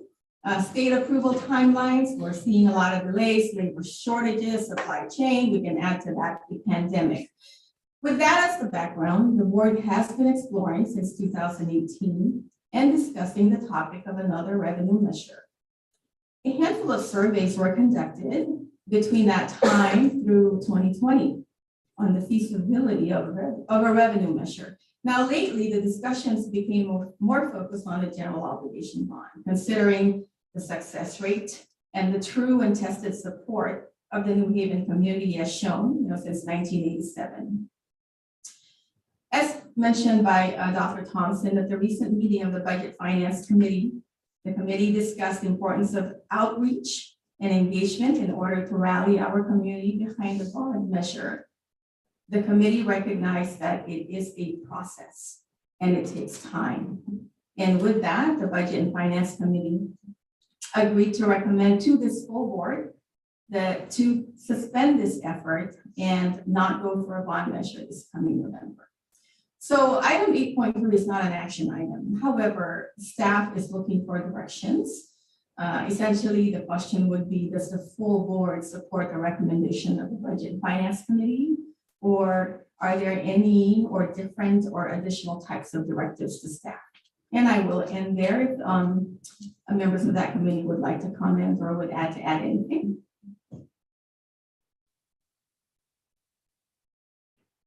Yes, well, we discussed this in length, and we all came under the consensus that now is not the time. Trustee Collins, would you like to follow up on that? Right, we feel that it is so important to include the community in discussion on in the timeline. Timeline is really tight, and it would be hard to reach out within the small time, very tight timeline we have right now. So the committee is recommending for 2024 election. That is the update on that item. Thank you. So we're looking for we have two board members there. We're looking for consensus from the board on whether we're in agreement or next steps. I don't have any objection. Actually, I appreciate the committee's recommendation, as they have decided that this is not the right time. We have heard other obligations to take care of mental health, student success, and then also the last time we had the surveys, which our CV has mentioned, they were from 2018, and a lot has happened after that, 2019, and then the pandemic. So we need to gauge the community's interest into this, and I really appreciate that they have looked into it deeply. And yeah, there's always possibility, and also there is a biggest one in the history of the state that we have so much revenue available at the state level, and there is some conversation about the infrastructure funding at the school level. So we will have a clear picture after that at how much funding we receive from that from the state.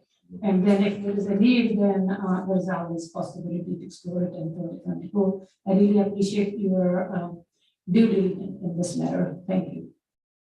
Okay, there's no action on that agenda item, so we'll go ahead and move on.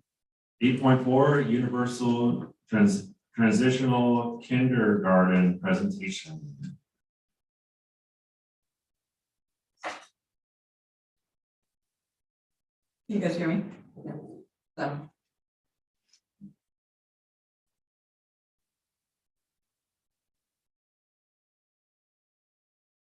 So good evening.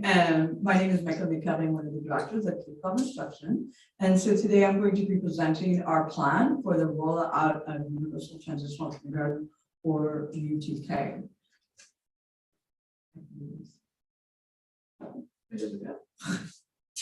There you go.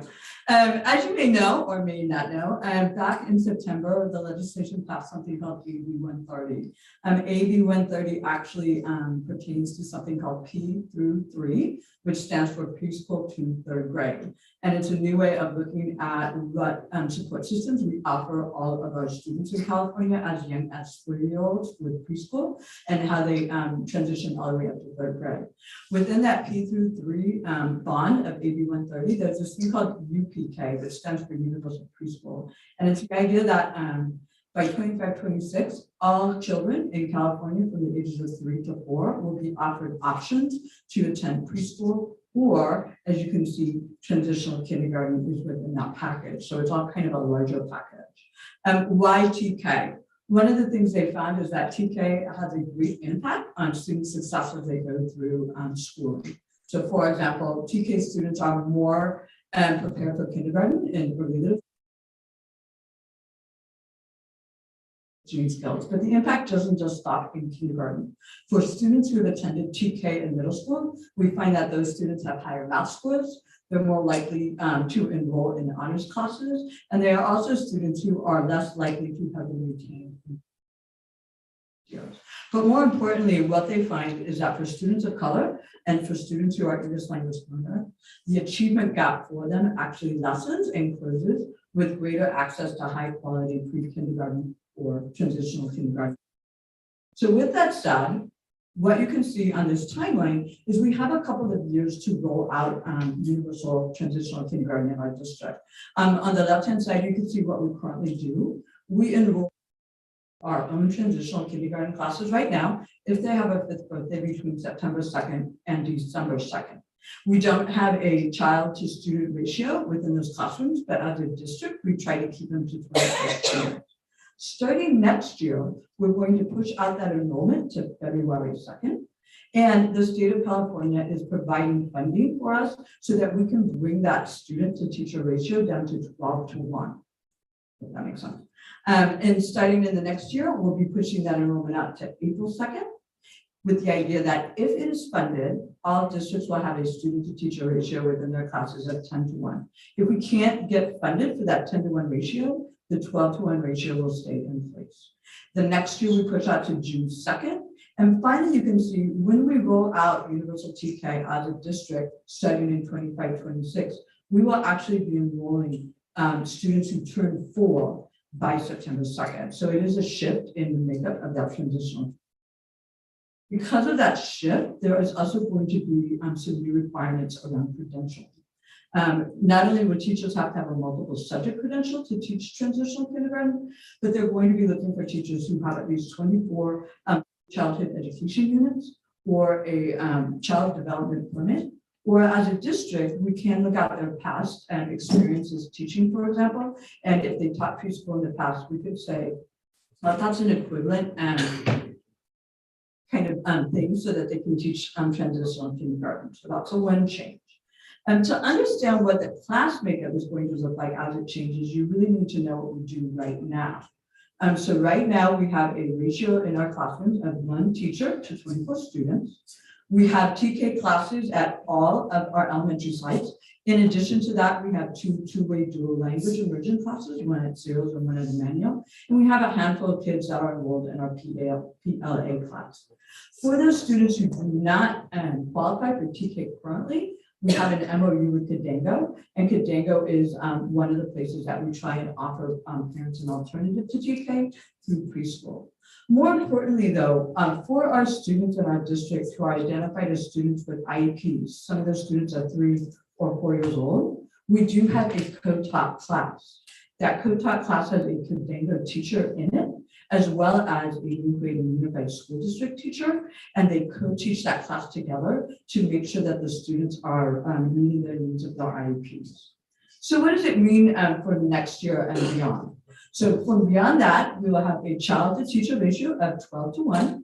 We will be doing that because we'll have 1 teacher in every classroom, and we are currently in the process of hiring a paraprofessional for every one of those classrooms, and that will bring that teacher to student ratio down. Then we are also expanding to 2 sites next year, which will give us 9 TK classrooms, as well as the 2 classrooms that we already have at Zeros and Manual. Cadango will also continue to enroll students through our MOU for those students who qualify for TK, if that makes sense. Attached to this slide at the top is our TK plan. The TK plan is considered a self-certification, which means that we don't have to send it to the state of California or ACLU to approve the plan, but we have to always have it on hand. So if anybody asks us, we can hand this plan to them. As you can see, it covers a wide range of things. We have our vision and coherence. We talk a lot about how we engage our communities, our workforce improvement, curriculum and instruction, and our facilities. This plan was actually co-authored by every single one of the departments in the district. And so it's a really tight plan to meet the needs of our families as we move forward. So what does this mean again? We are going to expand 2 classrooms in New Haven next year. The first one will be at Alvarado Elementary School. The second one will be at Kitayama Elementary School. As I said before, Cadango already has a co-taught class. And in that co-taught class, there are some 3- and 4-year-olds that are on IEPs. So some of those students will now be qualifying for transitional kindergarten in our district. And so to help create that co-taught and cohesion that's going on already within our district, we'll be making the class at Kitayama Elementary School a co-taught classroom, which means there'll be 1 certificated teacher in the classroom, as well as a special ed teacher so that they can teach those students. In the next year of the rollout, as enrollment increases, we will continue to expand classrooms at various sites. And then in addition to the co-taught class at Kitayama, we may need, due to numbers, add another co-taught class at another time. If we do, that will be at Alvarado Elementary School. And finally, in the final year of implementation, we will be enrolling all students who turn 4 by September 2nd. So in summary, Are we expanding classes? Yes, we are. We're going to add 2 new classes. Our model for TK next year is going to be a full day program, which mimics what we already offer. And the difference is that we'll have 1 para in each of those classrooms. So that's a change. We are hiring 2 teachers right now to make up for those expansions. And we're in the process of hiring up to 11 paras. 2 of those paras, we are asking that they are language speakers in either Spanish or Mandarin so that they can support the 2-way dual language classes. We are going to be creating a planning team next year that's going to consist of teachers and admins so that we can look at the curriculum that we're offering. Right now, the curriculum we're offering is age appropriate for students who are 5. And so following the next couple of years, we really want to make sure that we change that curriculum using the preschool foundational framework to make sure that it's age appropriate for 4-year-olds. We will be partnering next year with a group called Santa Clara Inclusion Collaborative, which will be helping us in that co-taught environment and learning how to do different things, especially around like play-based instruction, because we are dealing with 4-year-olds. And finally, in April, I'm so sorry. In April, the board approved the Edoc Plan, which also means that we can offer extended daycare to our KT students and offer them enrichment beyond the school day. The wonderful news is we actually get funding for this. The district is receiving funding from something called the California Pre-Kindergarten Planning Implementation Act. This is specifically used to do improvement, to pull meetings so that teachers can look at curriculum, provide materials and supplies. And the amount of money that we have is to be spread over the next 4 years. As we look to facilities funding opportunities, those may be determined as we look at those and see if we qualify for those programs. We can also use LCFF-based grant funding. And very exciting, and I actually wrote it down because it wasn't on my slide, we just actually were approved to actually work with ACOE under their grant called the Early Education Development Teacher Grant. And so we'll be working with ACOE as we roll this out as well. And so with that, I turn it over to any of you if you have any questions. Okay, so Trustee Missionaire. Just so I understand, these, maybe you covered it, maybe I missed that, so I apologize. The new students that are coming in from TK will be an incremental positive to our enrollment. Is that correct? Oh, we already have transitional kindergarten. The difference is that it will be universally available to all 4-year-olds starting in 25-26. So I guess we'll be enrolling more students, and that will have a positive impact on our enrollment. Yes, I'm sorry, I didn't understand your question. Yes, Sorry. it should probably, should hopefully provide more options. So for example, right now we do lose students to private preschools, and some of those preschools are at sites that actually have transitional kindergarten. So the students can just merge into that. With the idea that we'll be enrolling students as early as 4 years old. We will, if our projections are correct, in the end, be able to offer 2 transitional kindergarten classes at all of our school sites, where right now we only have 1. So hopefully that's an increase of about 24 students times 7 over the course of the next couple of years. And then hopefully, because they're in our TK program, they'll stay and transition into kindergarten. So we're looking at this as a really good thing because it should not only increase enrollment, but offer a lot of opportunities for our families. Thank you. We'll go ahead with, okay. Let's go to the far right and then we're closer to me. Trustee Thomas. All right, I'm just a comment. I'm excited about this whole thing because it not only allows us to catch those students early on and hopefully they'll stay and increase our enrollment, but it's also great for families because childcare has been such a hard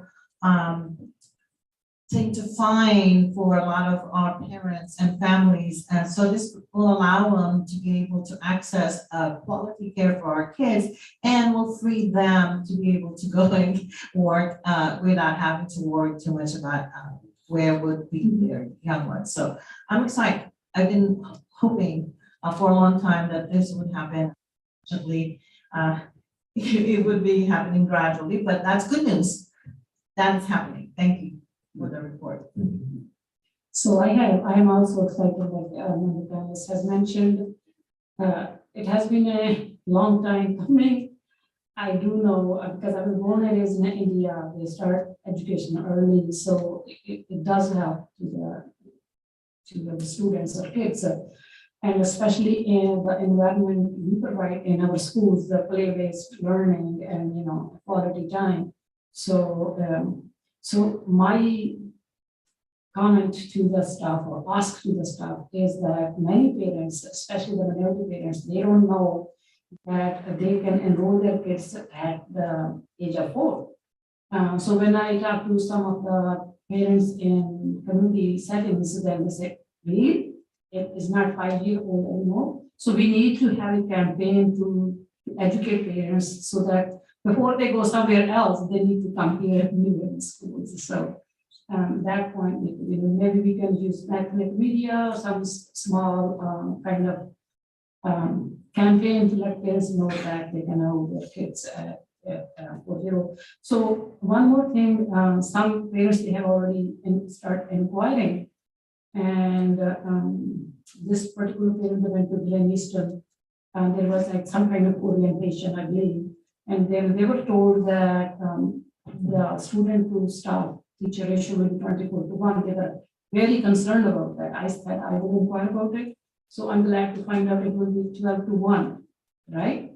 Is that right? So like we have said in the presentation. And I will just throw it in.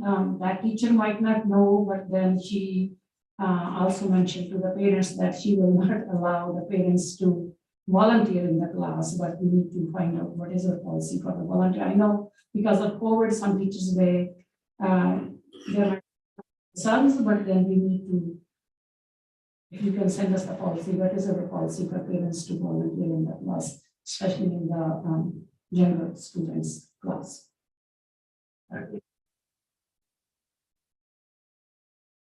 Yes, sir. Yeah, the policy hasn't changed, so it's really, teachers don't have to allow parents to volunteer if they don't want them in their class, but they're welcome to volunteer. That's nothing, we're back to normal with the volunteer policy. So they can ask to volunteer at school, and if they're a regular volunteer, like they show up every day, they have to get fingerprints and all of that, but it's our board policy is the same.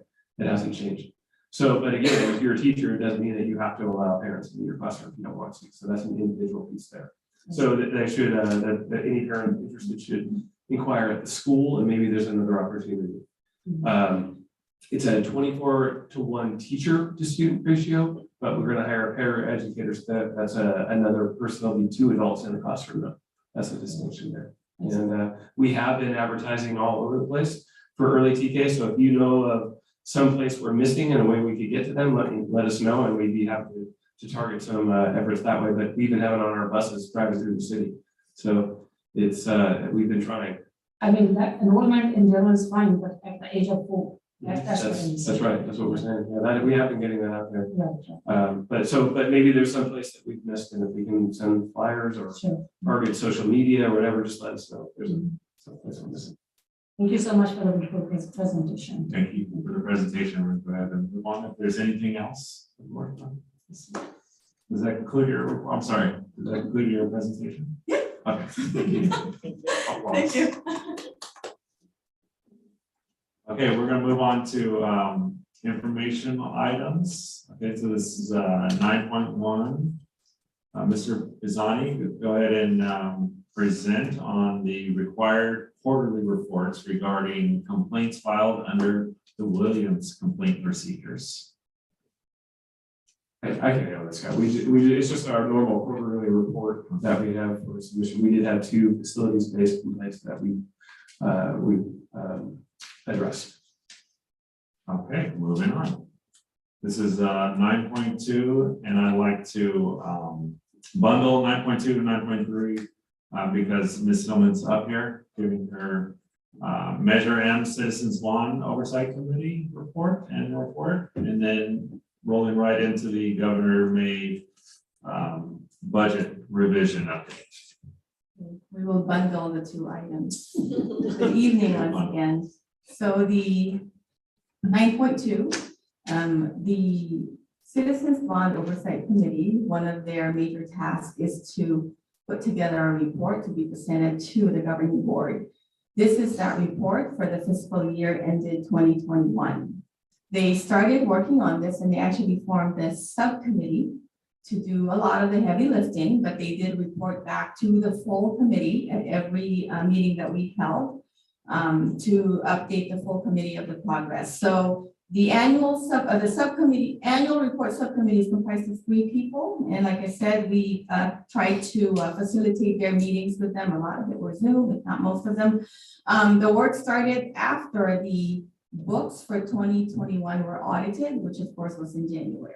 So they were hard at work for a good few months, and the full board accepted or took action on this annual report at their last meeting in April. So it is being presented to you. This is an independent report by the CBOC, therefore you are not required to approve it or anything. You are required to just receive it for filing. That is item 9.2. Should I move on? Yes. Okay. Item 9.3. So on Friday, the governor released his revised budget. For some of you who may have tuned into the press conference, it's pretty energized and exciting. There's a lot of things happening at the state level. So what I'm going to do is start at the overarching state changes or state news. You may recall at some point I shared with you all, because every November, the Legislative Analyst Office actually releases a report and they start giving numbers. And a lot of those numbers are the things that kind of give us preliminary impressions of what could happen for the upcoming budget year. At that point, from the November LAO report, projection was that the state was going to have a 45 billion state surplus. Fast forward to after filing of personal income taxes in April, that's now over 90 billion. So there's a lot of money at the state level. Now this is surplus, like I said, meaning it's one time, not ongoing. And as expected, there's a lot of different areas in the state that, have been reaching out and advocating for different priorities, governor at the state level. So we are one of those priorities, in addition to the governor's desire to address homelessness in our state, inflation, climate change, and of course, public education. Now, on a big picture level, revenues for the current year, whenever there's a May revise for the January proposal, it actually looks at 2 years. Revenues 21-22 and projected revenues for 22-23 are actually higher by over 50 billion compared to initial projection in January. In terms of the spending plan proposed by the governor on Friday, it's over $300 billion, and we are one of those things in that $300 billion. So now I'm going to talk about the things or the items in the proposal that we now have to go back to the work that started in January, February with regards to developing the 22-23 budget plus 2 years. These are the things that we didn't know then, that we know now, which we will now embed in our finances. The COLA has gone up from 5.33% to 6.56%. Now that is the statutory COLA. That is the index that's calculated using 8 data points, whatever they do. That is the COLA that is being projected in the May revise.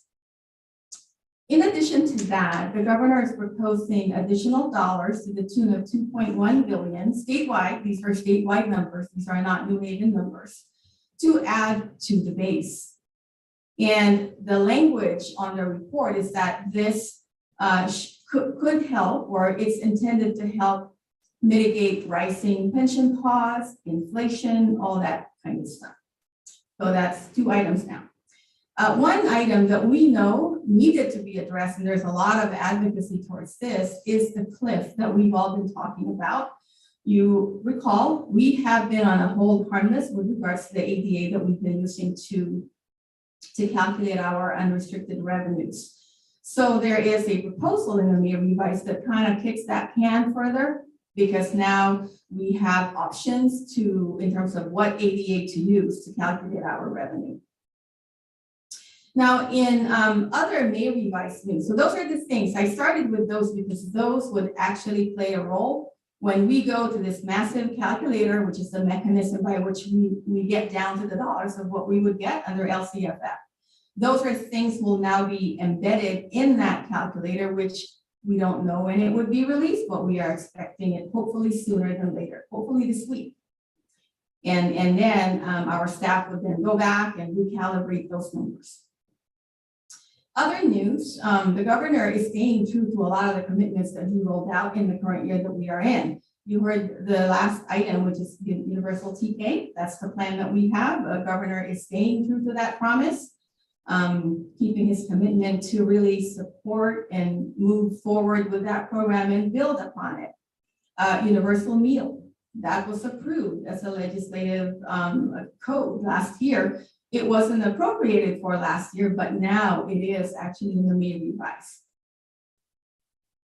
In January, there were also some proposals for additional, not significant, but additional dollars to the special ed. That didn't change. That's the Expanded Learning Opportunity Program. This is the ongoing version of the Expanded Learning Opportunity. Again, that's another thing that was proposed in January. The governor staying with his promise.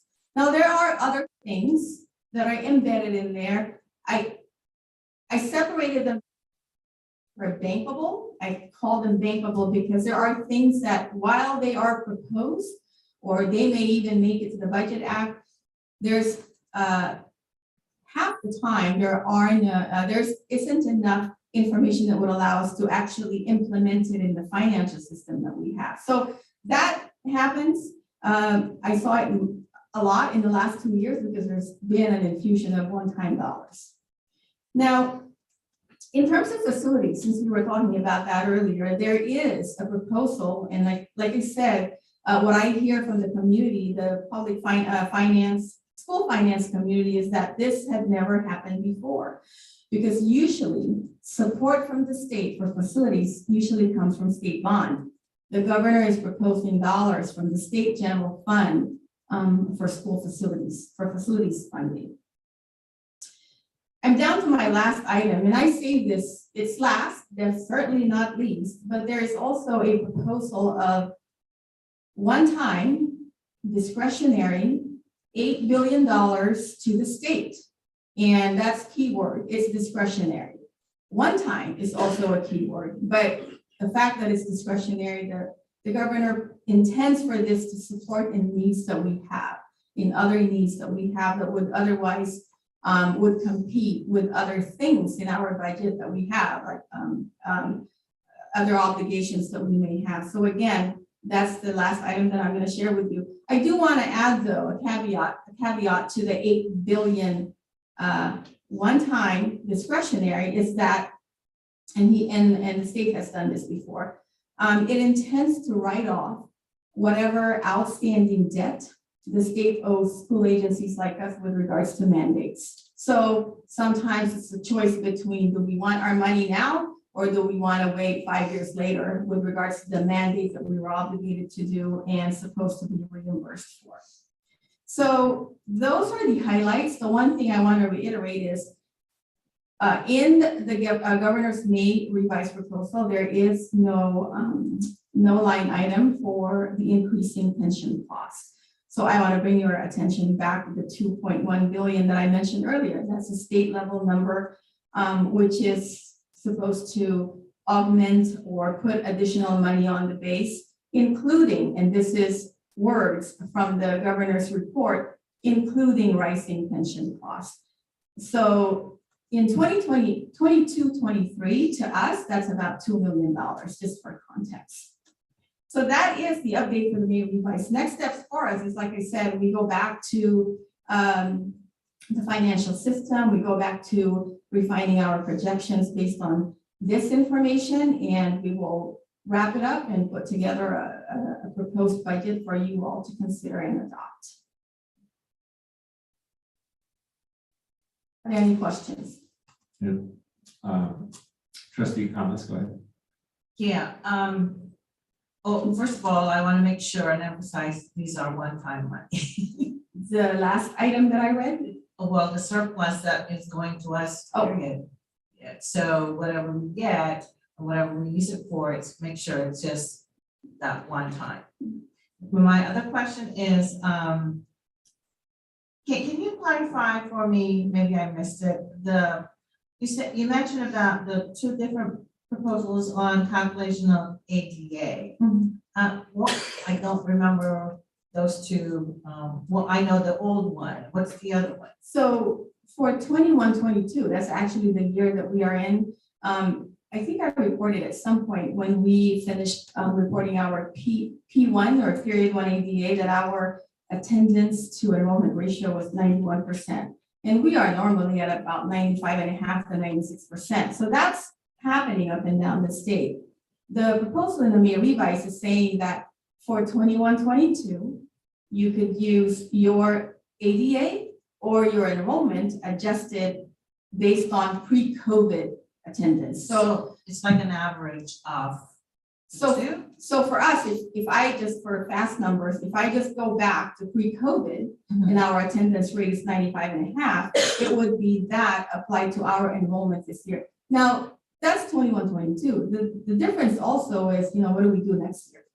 When the reality sets in, the proposal is that would then calibrate it moving forward, because then we would have the choice of the 3-year rolling average would kick in beginning next year. And the other question, you mentioned about one-time discretionary funds. Where could that be used to? For facilities, did you say just facilities? If your question is regarding the 8 billion one-time discretionary funds, and I'll read some script from the May revised report. It is to address student learning challenges, protecting staff levels, and supporting mental health and wellness of students and staff. That is taken from the May revise, that particular transfer. Okay.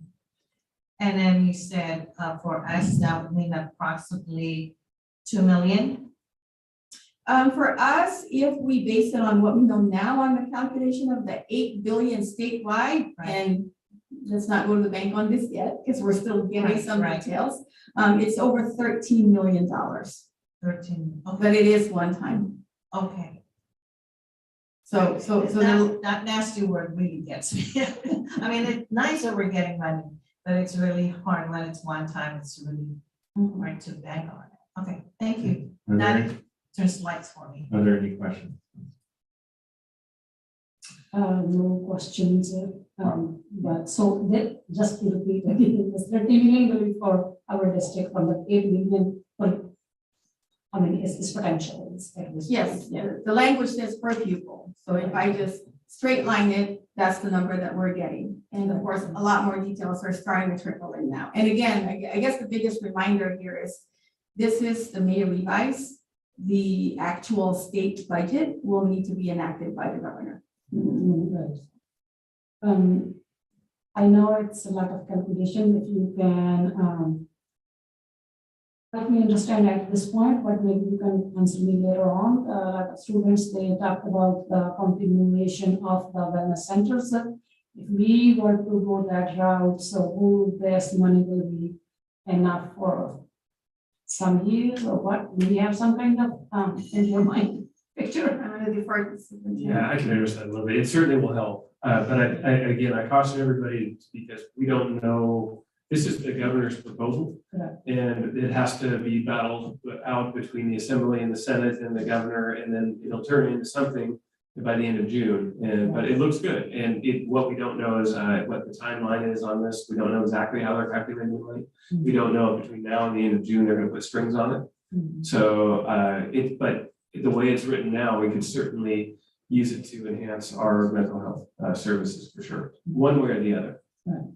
Yeah, I have, that was gonna be my question. I'm sure that's the $1 million question, is the wellness. I know it was one-time funding. Will there be a hybrid or some kind of partial funding for next year for the wellness center? I'm sure that question's gonna be asked. And you kind of answered it there, so Thank you. I'm sorry, one question. I have another question. If, let's say, this is just if, let's say we want to put some of the money for some item that we would like to, and we know the yearly cost. Do we have to spend those funds in 1 year, or could we bank and spend them at a different year until we get sustainable funds to fund that item? We're gonna have to get back to you on that information. There's still a lot of details that are not there yet. Yeah. Because that would really be such a great idea. Timeline to spend that money. Right, yeah, we do certainly need a longer runway, and yes, we've seen in the last 2 years with regards to all of those one-time dollars, so. Yeah. So we'll get back to you on that. Thank you. All right, thank you, Ms. England, for your presentation. We're gonna move on to 9.4. These are items from the board superintendent. If you don't mind, I'm gonna go right to left. Is that okay? Yeah, okay, so then we will have. Trustee Calderon, if you can lead us. This is your final evening, is that correct? Or one more? Yeah, this is the final board meeting for me as a student board member, but I'll put that last. Our seniors are checking out this week. With that, we'll be celebrating all of our seniors and the leadership class at Logan this Friday. Their final stride of being James Logan leader. We have a few more days with them, and they're just cleaning up their stuff, gathering what they have in the class. I mean, for several of our students, this has been a classroom environment that's become a home for many at Logan. We have some people who have been there all 4 years. They've had a cubby with their name on it, and now the paper is finally starting to peel off. But other than that, promotion, laboratory, events, closing off this challenging year. I'll see a lot of people there, so hopefully everyone has a great end of the year if I do not see them. We had our students come today from the ESSJ Affirmation Challenge. The celebration is tomorrow. I just wanted to commend all of them and say great job for making the challenge happen. It's been something I think has been a positive impact to many students. I participated in the challenge myself. It's nice, when you wake up and you get to put on an affirmation bracelet, kind of just have that positive message going every day. Other than that, we're preparing for Logan leadership next year, anything ASB. Actually, I will be leading the Logan leadership program as the ASB president, so I'm very excited. My 4-year leadership student time is finally there. I'll be doing all that I can to just in whatever ways needed. We started communicating with a lot of people from next year's class to start seeing what we can do over the summertime, or seeing, honestly, should I say, what they can do over the summertime, as I unfortunately will not be here over the summer, but I'm looking forward to coming back full of ideas and wants and this and that, and just the fun creative meetings and plannings and all the always do. This is my final night as a student board member. It's been a memorable experience, I'd say, something that it's been something that has shaped me into being a better leader in our community, but also just as an individual moving forward in my journey. Thank you to all of you, anybody in this room actually, for the continuous support along my personal journey, but also the journey of Logan leadership. The student board member seat from Logan is left in great hands. Mahanor is actually in the crowd again with us tonight, just kind of getting an idea of what it is to be a student board member. We'll still be here next year. I'll just be in the gallery supporting.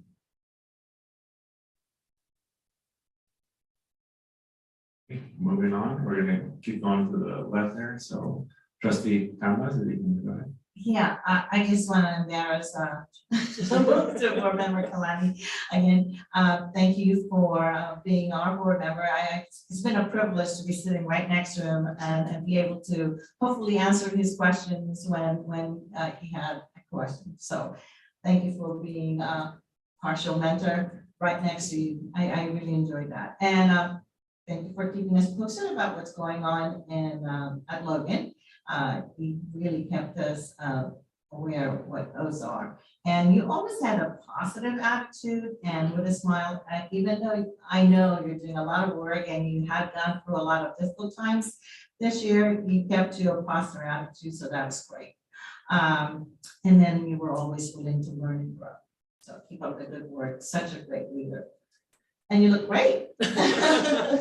He's wearing his necktie tonight.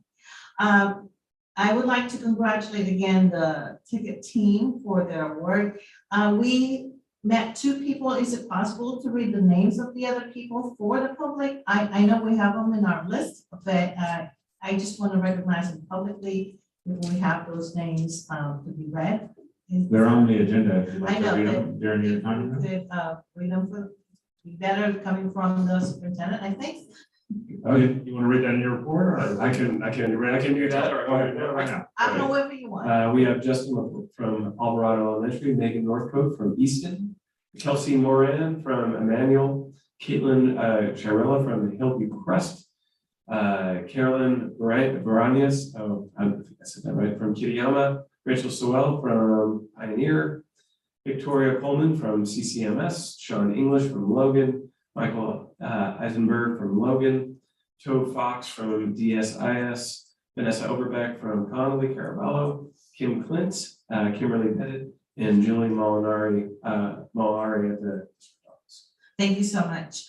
I just want to make sure that they got some recognition publicly. I know we got the names. And lastly, I'm looking forward to all the many end of the year celebrations and graduations and promotions. Can't wait. Thank you. Trustee Nisha. All right. So thank you, Trustee Calderon, for the time. Really enjoyed having you on the board and learning from you. I also wanted to thank all the retirees from tonight. It was great to actually go out there and enjoy this milestone for so many important NHUSD employees, and best of luck on in the future. I also want to thank the ticket team. Very, very inspiring. I'd love to learn a little bit more about that. I have issues with some of them, but I think Kim did a great job, and I think the entire digital services team is off to a great start.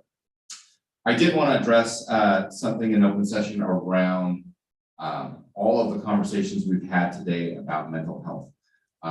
And this is one of those things that I feel is very, very important. I want to make sure that this district is responsive in a scalable and effective way. So as an example, we could be very reactive and just, be very tactical. One of the things that I would be really interested in is learning about the root causes issues that we see in this district. I mean, there's a lot of things that are external to the district. There's a lot of things that are internal to the district. There's some things that are controllable and some things that are not. Things that are outside of our control are things like childhood trauma, housing insecurity, food insecurity. But some things are actually under our control. I know that I talk to kids all the time. I've got kids in the district and I talk to their friends.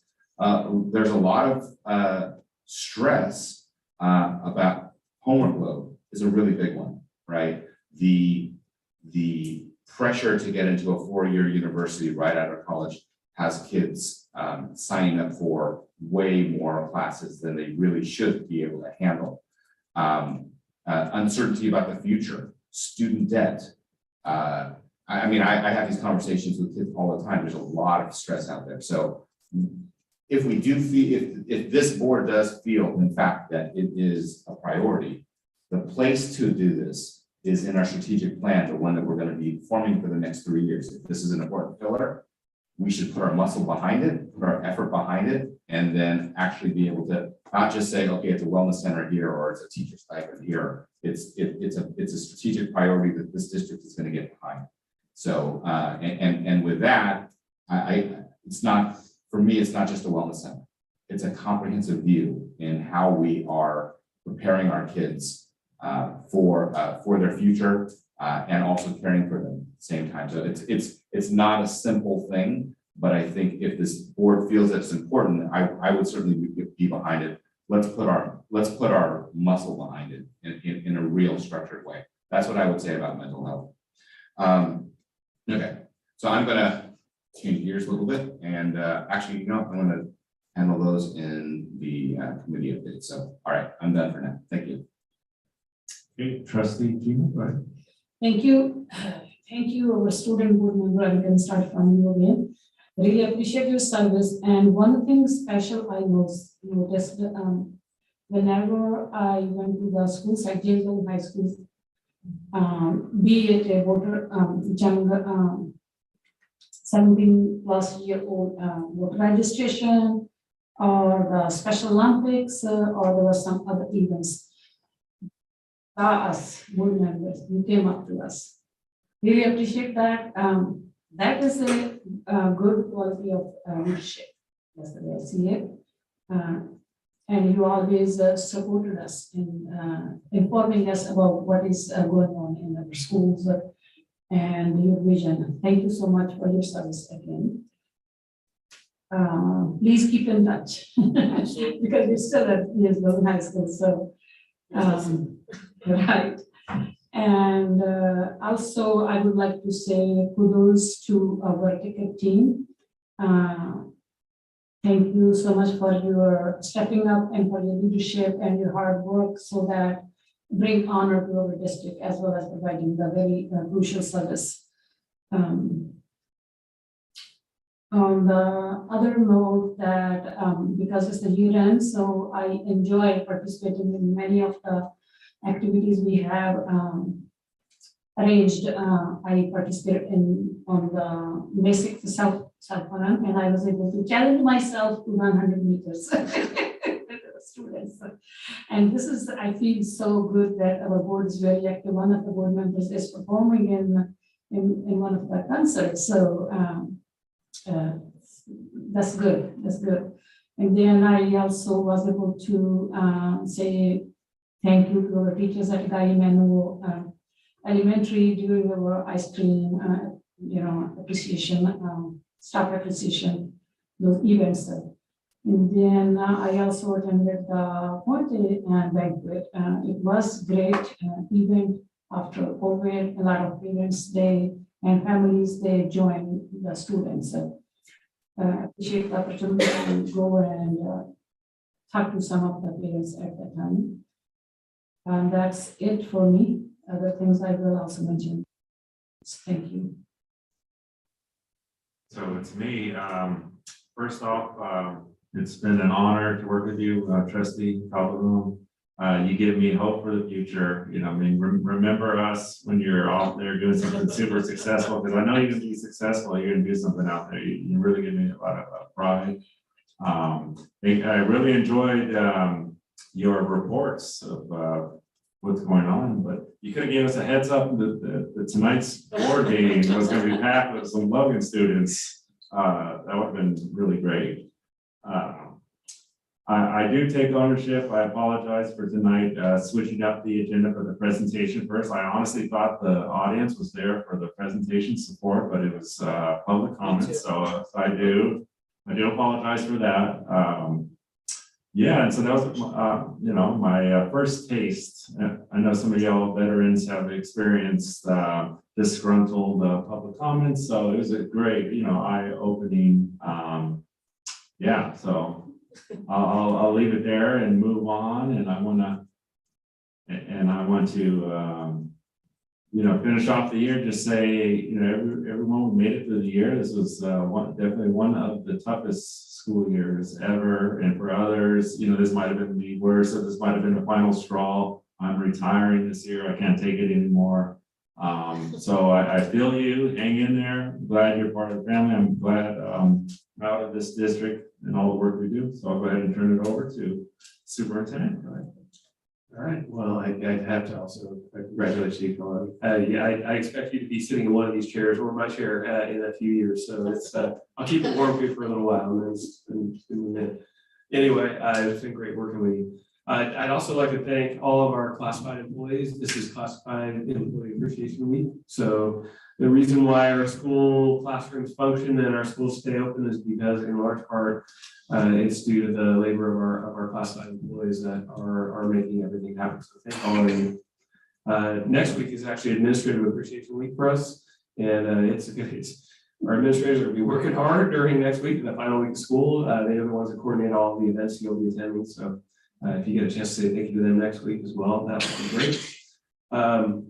Some other good things happening out there. It looks like we're going to be able to bring back Toupee next year. And Toupee was originally a program that was put out to, they have smoking cessation programs to stop back when kids used to actually smoke cigarettes instead of vaping. And so now they're coming back with a reformatted approach to not only address vaping and cigarettes and tobacco use, but some of the underlying sort of causes that lead to students making those decisions. So we're looking forward to possibly bringing that back. On the facilities front, if you haven't been by Hillview Crest lately, you should go by. Fresh coat of paint, it's starting to look good. And we also are on our way to doing a number of other projects, some big ones such as the design phases of some of the maker spaces at Easton, Emmanuel, Hillview Crest. I'm leaving something out, Kitayama and Alvarado. So we're moving forward with all of those. And then you've heard repeatedly, and one of the things that we've known for a while, there was an audit report before I became superintendent about the need for upgrading security cameras and things like that. We started working on it, believe it or not, 3 years ago. And it's looking like now we should have cameras going up at Logan sometime soon, maybe summer or fall, and we're getting close. It's a big project. So, and then that's phase one of a multi-phase plan to get cameras in all of our systems. They certainly have a great deterrent effect and also help us figure out who's doing things that they shouldn't be on our campuses. So that'll help a lot, I think. And finally, I'm excited about the budget. I'm hopeful that we'll be able to do something to address the mental health needs. We knew this year's stopgap was going to be a problem when we created the plan. And I'm hopeful that the budget will allow us some flexibility. I'm meeting with, hopefully, if it all goes well, with one of the speakers tonight, Mr. Lamb, and some of his colleagues to start brainstorming ideas about what are our priorities. Are they wellness rooms, or is it something different, or what would we prioritize first? And to start developing that list. So if the budget news turns out that we can use those funds to really enhance that, and it looks like we can, then we're ready to go. So that's coming up. And that is my report. Thank you. All right, committee reports. 10.1, report on the Budget and Finance Committee. Trustee Challenge, would you like to report? We've kind of said the bulk of it tonight. Right, there are three things that we address three major ones that we talked about during the committee meeting. And the first one, we already heard about the bond putting on to 2024. And then the other one is for from the foundation, we requested that Ms. Heldman put together different options of what that could look like, and we'll choose from those as a board. And we just heard about the May revise. When we had the meeting, it was on Thursday before the governor's proposal went out. So you have that now. The only thing that we need to hear at this point are the possible options. Yes.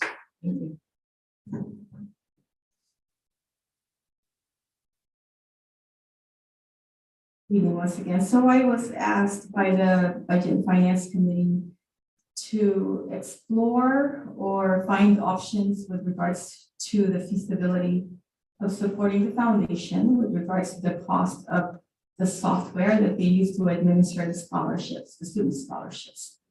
So I want to preface this by saying we are a public agency, and we spend, or how we function is through taxpayers' dollars, and section 6 of the state constitution talks about gifting of public funds. So with that in mind, options that I would like to talk about are the following. First off, what I would advise against is to actually not to write a check or provide a monetary support to the foundation. Again, keeping in mind that it could be construed as gifting of public, violation of the state constitution. Now, we sort of toyed with the idea of knowing that it is some kind of a license is, well, what if we buy it and then we let the foundation use it? Now, that is one way, but it's still sort of gray. Again, leading back to that, what I mentioned earlier. So we come down to this, well, we are partners with the foundation. They do bring a lot of value and support our students and teachers. One way or other ways that we perhaps could increase that support is through partnering with them through in-kind support, not necessarily through monetary support. And that would be my recommendation. What that looks like, I mean, it's something we could discuss and maybe partner with them to see what that could be, but certainly we're not opposed to that, but those would be what I would recommend. I have a question. Yes, go ahead.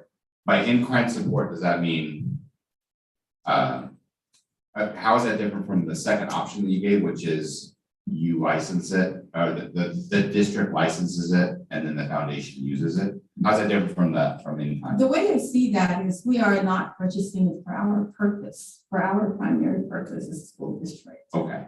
So in terms of in-kind, I mean, we do have other assets in the district, like our facilities and things like that. I see. Okay. Thanks. So I have a question. Yes, go ahead. So when we say in kind, immediate thought came to my mind was that letting them use of facilities free of cost. So with that, because May 24th, they're using Performing Arts Center for the event, are we charging them or not?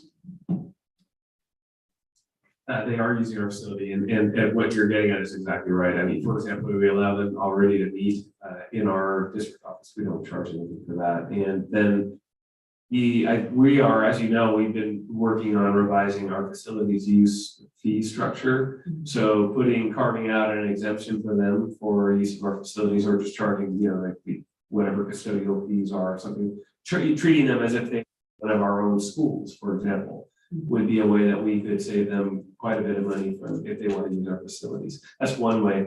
We went back and forth on finding a way that would, really be a legitimate way to assist them. And anytime there's either giving money directly or purchasing something that we're not going to use ourselves and then letting them use it, it gets into that gray area that we're not set up to do that. That's not what we do. So that's the Constitution is the attempts to prohibit us from doing that type of thing. So I think it probably, our recommendation is looking for other ways rather than doing that, than purchasing an ongoing fee for a software program that we really aren't going to use is kind of maybe not by the letter of the law, it certainly doesn't meet the intent of what when we look through it, I keep coming back to this. So I think if we could find other ways to help them, that would be better. Okay. How much of that, so if there is a legal gray area, that's fine. Potentially one consensus item could be, I can bring this up later if it needs to be, could we get a legal opinion on it? And then we could just all agree to go by whatever an impartial legal opinion is on that. On obviously not the cash part of it, but the district licensing it and potentially allowing the foundation administration to use it. At least just get a legal opinion on that, and the board can just bind on that legal opinion. Yeah, sure. Just a reminder though, audit requirements are separate from, legal requirements. Oh, I see what you're saying. Okay. We could probably get an opinion from our auditor, so I think. Yeah. I already did. That is the advice. Okay. Yeah. All right. Thank you. Thank you. I really appreciate your work to find out options. Yeah, and the results you have found. Trustee comments? Yeah, going back to the in-kind, the savings, if we were purchasing Award Spring, we're probably close to it by giving the in-kind. You just shift the way you, Dennis was the treasurer for a long for the Yeah. foundation. So he was explaining to me many ways that we could be creative. And that's one of the ones he was suggesting. Okay. To have an in-kind, because the savings might be the same, but we're not stepping on any illegal or unconstitutional actions. Okay, that's fine. Yeah, in kind is more under control, so thank you. So that concludes our report. Thank you so much, Ms. Silver. Okay, we're going to move on to 10.2 is a report on the Communication Advocacy Committee. Seeing only one member here, Trustee Nishihira, go ahead. All right, so we got an update on the individual school website development. We also got a revised proposal for putting together school site logos.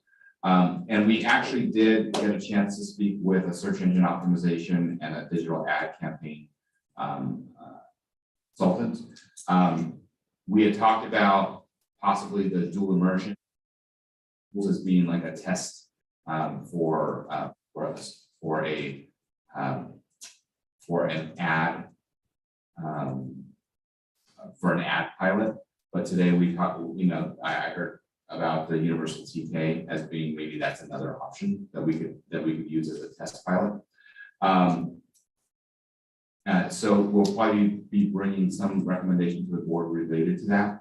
And then we spent the balance of the time going through our communication plan and getting status on all of the individual work plans. And so it was a pretty useful time. Our next date is going to be, I think we have 2 dates. Did we settle on June 1st? Lori? Or it was May 31st. Oh, May 31st, sorry. Next meeting is May 31st. I have 2 dates in the calendar. I wasn't sure. Okay, that concludes the report from the Communication and Advocacy Committee. Thank you. Okay, we'll go ahead and move on to our Policy Review Committee. Okay, and seeing only one person here, that's me. We have a couple items up for review, and so that meeting will be held on June 14th. So that will be our next committee meeting. And I'm going to go ahead and turn this over to Trustee Chima for other reports, because I'm going to just run to the restroom real quick. I didn't get to go on that 5 minutes. So. Thank you. Sorry.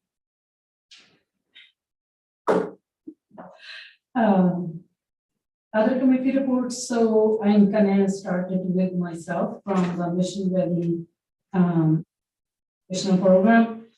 We just had our meeting last Thursday, and thank God that the state has the revenues and they have good news there as well.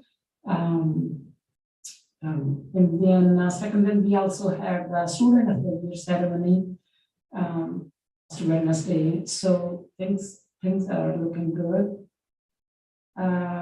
For the other committee, I sit on SELPA. There was no meeting at this time. Next meeting is in June, right? Yeah. And then with the city and the school board joint committee, we don't have any planned committee dates yet as of today, right? Not yet. We're getting closer. Okay. Thank you. I appreciate that. So this is my committee report, and appreciate your. Okay, I will give a committee rep for the CSBA Delegate Assembly as well as the New Haven Schools Foundation. First, I'll start with CSBA Delegate Assembly. It is this Friday and Saturday. It's actually Saturday and Sunday. I'll be taking the train up on Friday night. Regional caucus at 7:30 the next morning. It's okay, I'm an early riser.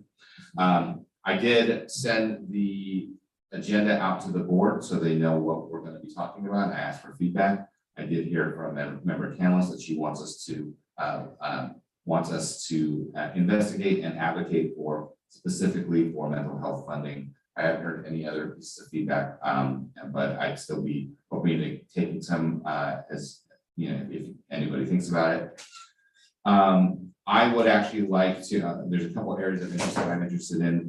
There is the Climate Action Task Force that CSBA has put together. I'd also like to think about ways to be able to influence possibly curriculum development with regard to financial literacy, allowing our kids to be, life ready, as well as possibly augmenting our ELA curriculum to writing other methods of digital expression, things like audio podcasts or video or video logs or TikToks or things like that. These are all ways that our society communicates today, and writing is just one way. I'd like to see if there's ways that we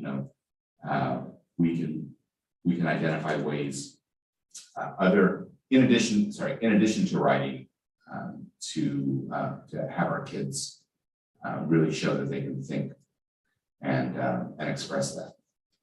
All right, so that was CSBA Delegate Assembly for New Haven Schools Foundation Scholarship Banquet is May 24th. Doors open at 11 a.m. at the Performing Arts Center.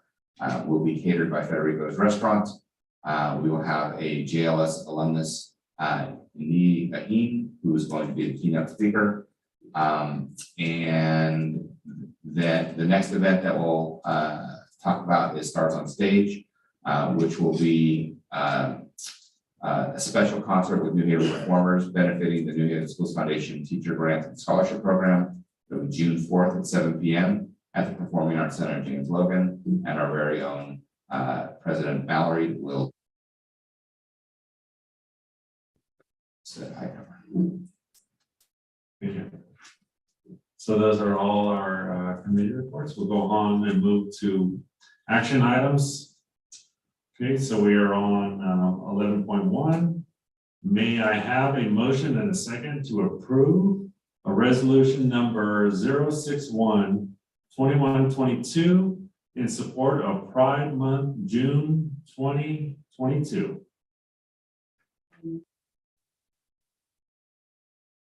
A second. Okay, discussion? Okay, hearing none, roll call. Calderon. Aye.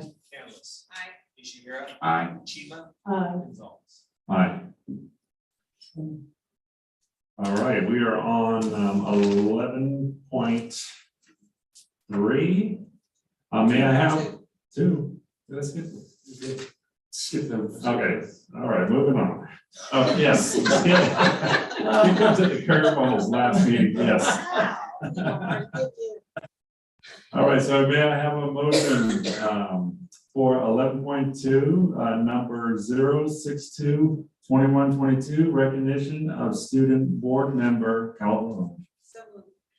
Second. Discussion? I wouldn't mind reading that. Okay. All right.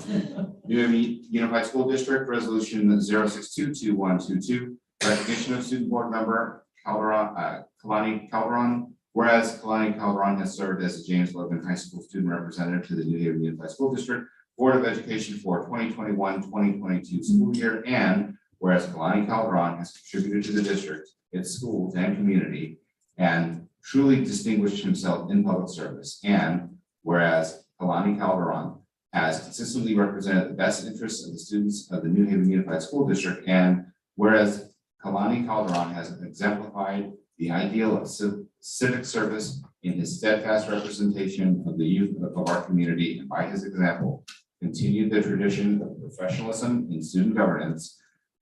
And whereas Kalani Calderon will soon complete his term as student board of education representative to the New Haven Unified School District, and whereas Kalani Calderon will continue his education as a senior at James Logan High School and serve as the 2022 and 2023 ASB president, and whereas Kalani Calderon will continue to serve JLHS New Haven families through his community outreach under his club Soul to Soul Logan, formed under the nonprofit Soul to Soul, and now therefore be it hereby resolved that the New Haven Unified School District Board of Education recognizes the importance of the participation of student representative Kalani Calderon, and be it further resolved that the New Haven Unified School District Board of Education commends Kalani Calderon for his service to the district and contributions of the Board of Education, and be it further resolved that the New Haven Board of Education wishes Kalani Calderon the best of luck in all future endeavors, passed and adopted the 17th day of May, 2022.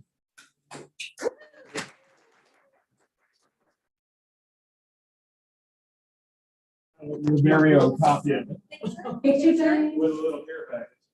And we can probably get a memorial. Calderon. Thank you.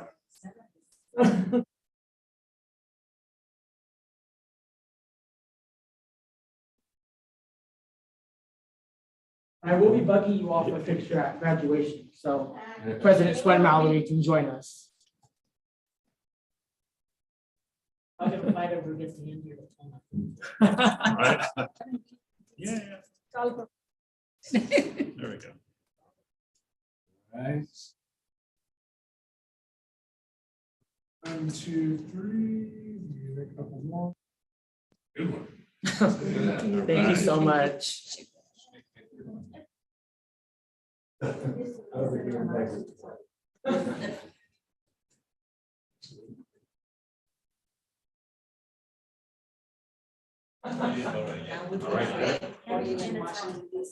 Could I get a roll call?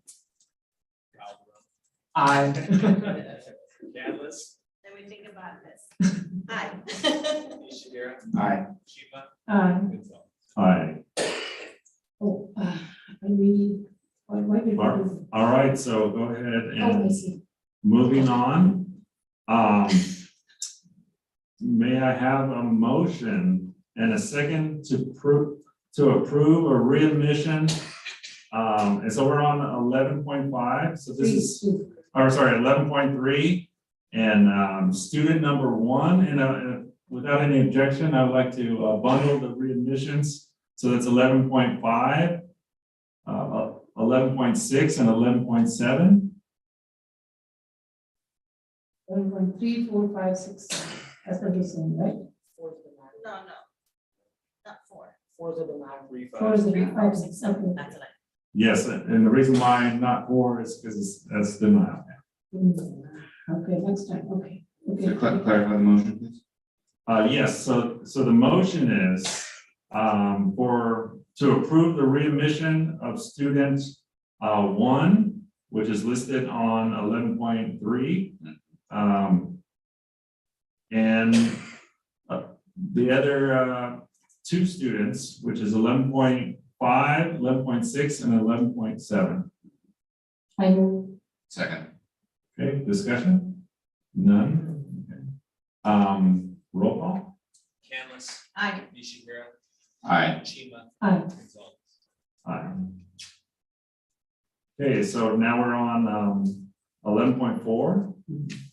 Okay, can I have a motion and a second to approve the denial of readmission of student number 2? I move. Second. Okay, discussion, roll call. Candace. Aye. Ishihira. Aye. Shiba. Aye. Gonzalez. Aye. Let's go ahead and jump to 11.8. Okay, so this is approval of board resolution number 064-2122, authorizing the sale of general obligation refunding bonds to redeem 2014 Series A general obligation bonds. Hey, Ms. Hillman, are you reporting on this? You need a motion. Okay. Can I get a motion and a second? I move. Second. Discussion? If member, our CEO can advise us a little bit why we are making this move? But every now and then, there are opportunities by which we can save taxpayers' dollars and actually shorten our debt service. And this is one of those opportunities. New Haven had done this before. It's no different like when you refinance your home, because the opportunity is there and the market and the environment is there, then you would do that in order to, for one reason or another, whether it's to, like I said, to reduce your debt obligations or save money. In this case, these are some of the Series A of 2014.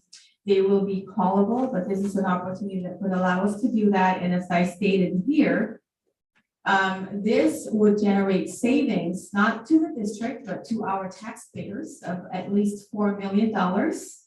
And instead of, forget the year, it would reduce that debt service by 1 year.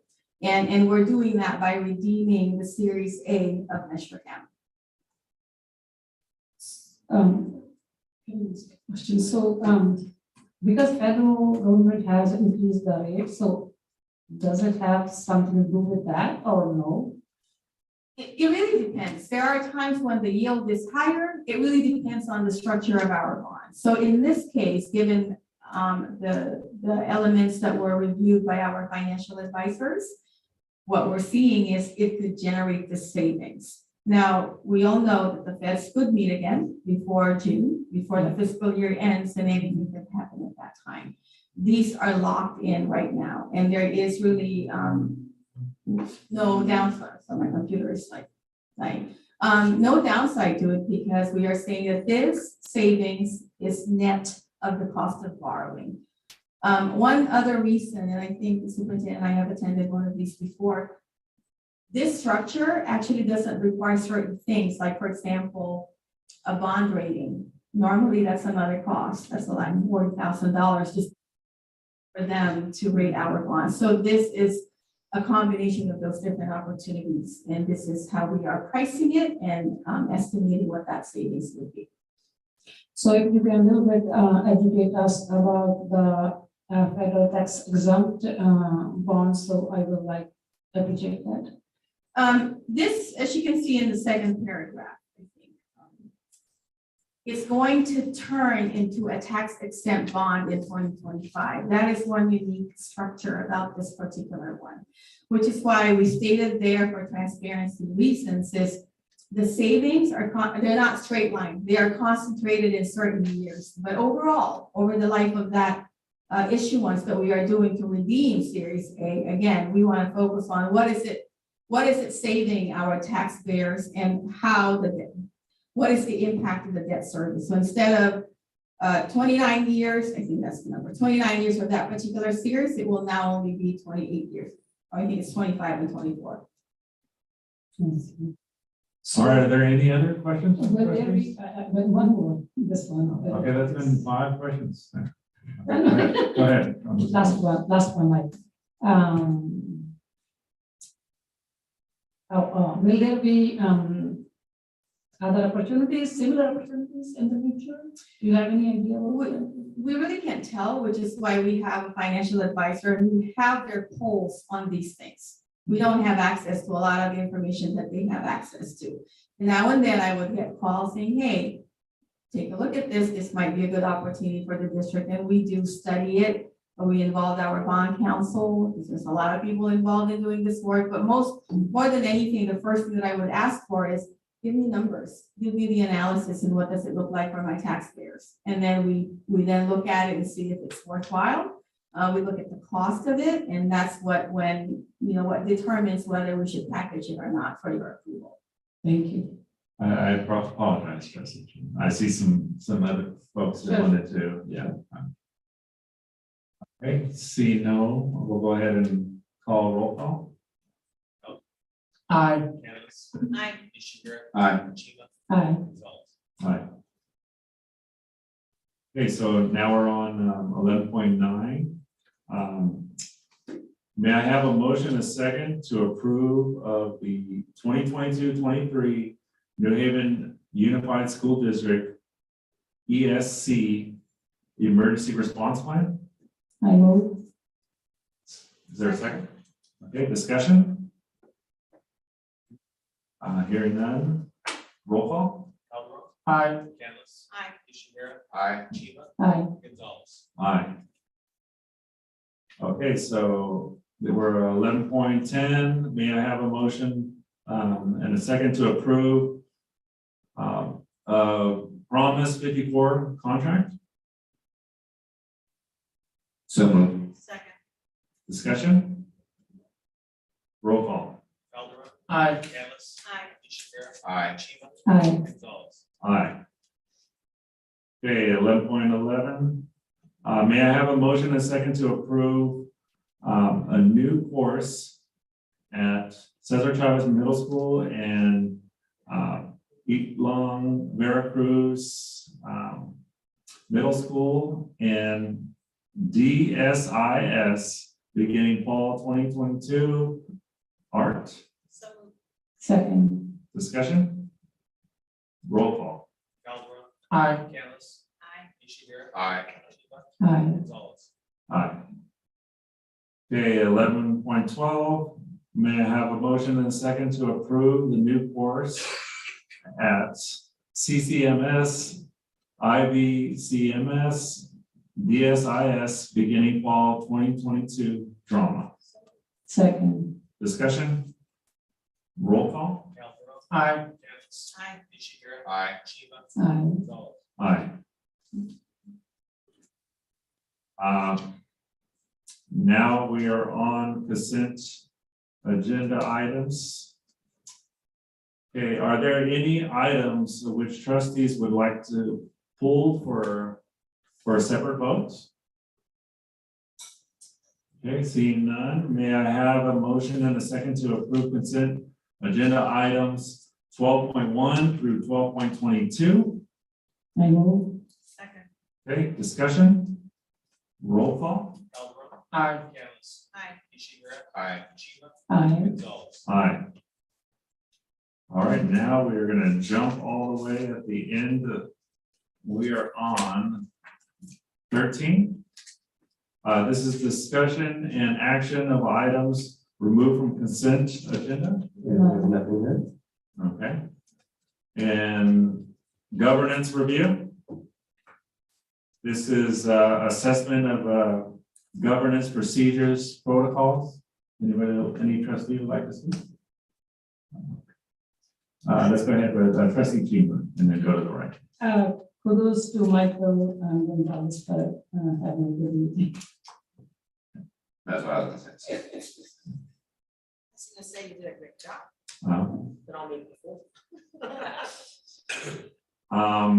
The only thing assessment is, if we can be, we can gauge our audience there with the, I really want us to either be whole, I know we've been in the past, we rarely get anybody in the audience there and, we don't need to like adhere to that policy where we need the blue card before, if you want to speak, you got to turn that in before the meeting. I think we should gauge it. We've seen so many, folks in the audience, we should have, timed it down to 1 minute each, so everybody gets an opportunity. So stuff like that. Yes, go on. Not sure how you could do it, but as a student myself, the last time that I could say, excluding, being student member on the board, we're not really aware of what happens in the governance and how it works to make a public comment and different things like that. We've seen a lot of students out there tonight, which all of them I commend, that does take a lot to come and speak in front of the board. But I don't think a lot of students understand what it entails of what governance law as a board has to follow, how it works with the timing situation. For many students, me myself, before I, got the position I got as student board member, last time I've been in the boardroom, this boardroom was the strike. And so I think that's not the most ideal, vision that many students should have. That was a chaotic time. It wasn't really, it was hard to follow the governance of, the board can't respond, the board needs a 5-minute break, timing situations, people getting cut off at times. So if there's any way that now that a lot more students are getting involved, all year we've seen a group and time of public comments from parents, staff, kind of emphasizing more what you said, but adding in the student perspective of it. Okay, trustee Thomas. Actually, we do have procedures regarding on how we do that. In the past, we cut the numbers of people turning the blue cards before the meeting. That way, the president could determine whether they're going to give 2 minutes or 1 minute, depending on the number of people who have turned them in. So perhaps we have to institute that again in the beginning to read the procedures regarding that, plus the fact that we cannot respond to them because some, like you mentioned, they don't know. So we take it for granted because we know the procedures, but I think because our audience are different each time, it's probably a good idea to bring that back. We have been doing that since until COVID happened, so we have to bring that back. Yes, trustee Chuman. Yeah, comment to that, because we are coming out of the pandemic, people, they need to have some interactions. So maybe in the future, next year, we can think about implementing those things, but I think I don't mind investing my time to listen to the students and listening to their voices and encouraging them to participate. So we always are looking for audience, so and they will, the word will go. And then maybe in the future, because you are not graduating senior this year, on the ASB, if you can educate students about the procedures and everything, that will be better, I think. So thank you. And I also, in the past, when I had like a stack up of public speakers, what I would do is, you know, it's just like, hey, this is gonna take us X amount of time. We have X amount of speakers, our last call for public speaker cards. We, you know, no more, we're not taking any more public speaker cards. And then also the teachers who advocate, because you know, nothing wrong. I appreciate that activism tonight, but also those teachers got to be aware, like we have a policy, like you got to get those, you got to educate. And if it's a hard lesson, like, sorry, that the rules are, you got to turn it in before. I mean, that's something we can implement. I don't know, but I'm just bringing that up though. Sometimes you got to learn the hard way, like, hey, no, sorry, this is the rules. That's how it was. Yeah, so next time, come with your A game, so. Yeah. But anyways, I'm digressing. Superintendent, would you like to? I was just gonna say, what if we haven't had a group like this in a while, so what, I'll try to with you or Mel or whoever's running the meeting, just to remind the folks, I'll have to remind the president that when the cards are in, that's it, and give the folks a last chance to turn them in. Yeah, there were speakers on the Zoom. All right, so. And it's important that when that 2 minute is up, it needs to be. Time, yeah. Yeah, because you allow one person. Yes. And opens up. Absolutely. But I think we were pretty good at the timing today. Maybe one person maybe. One person. Then that's fine. Yeah. Okay, so this is board consensus items. Are there any board member requests at this time? I would like to say that I would like to repeat what Member Nishihiro mentioned about the mental health services, emphasizing them or integrating them in our strategic plan next year. Just throwing in the ideas, raw ideas, and then we can refine them later on. We used to have a parents academy before, and that will, for whatever reason, I think the lack of funding, we stopped that.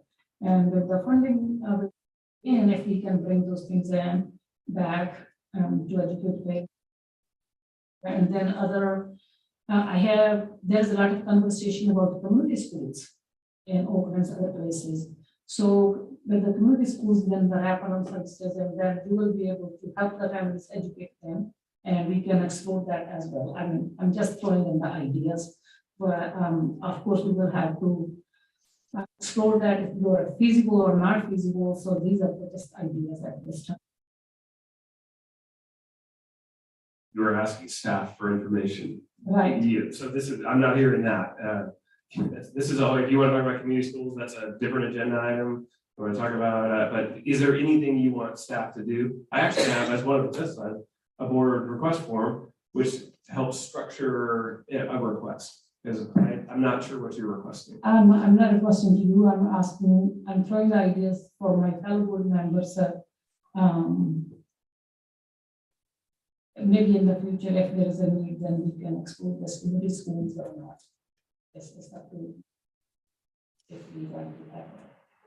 I'm thinking about what the request is for tonight. If that's something you need to discuss with the superintendent and the president for agenda someday, that would be sufficient. But for right now, I'm just thinking, are there any requests that you want staff? For staff. Okay. I'm going to go ahead and move on at this time. I'm going to adjourn this meeting for all of the 2022 students out there that are graduating. So this meeting at 9:41 is adjourned. Thank you.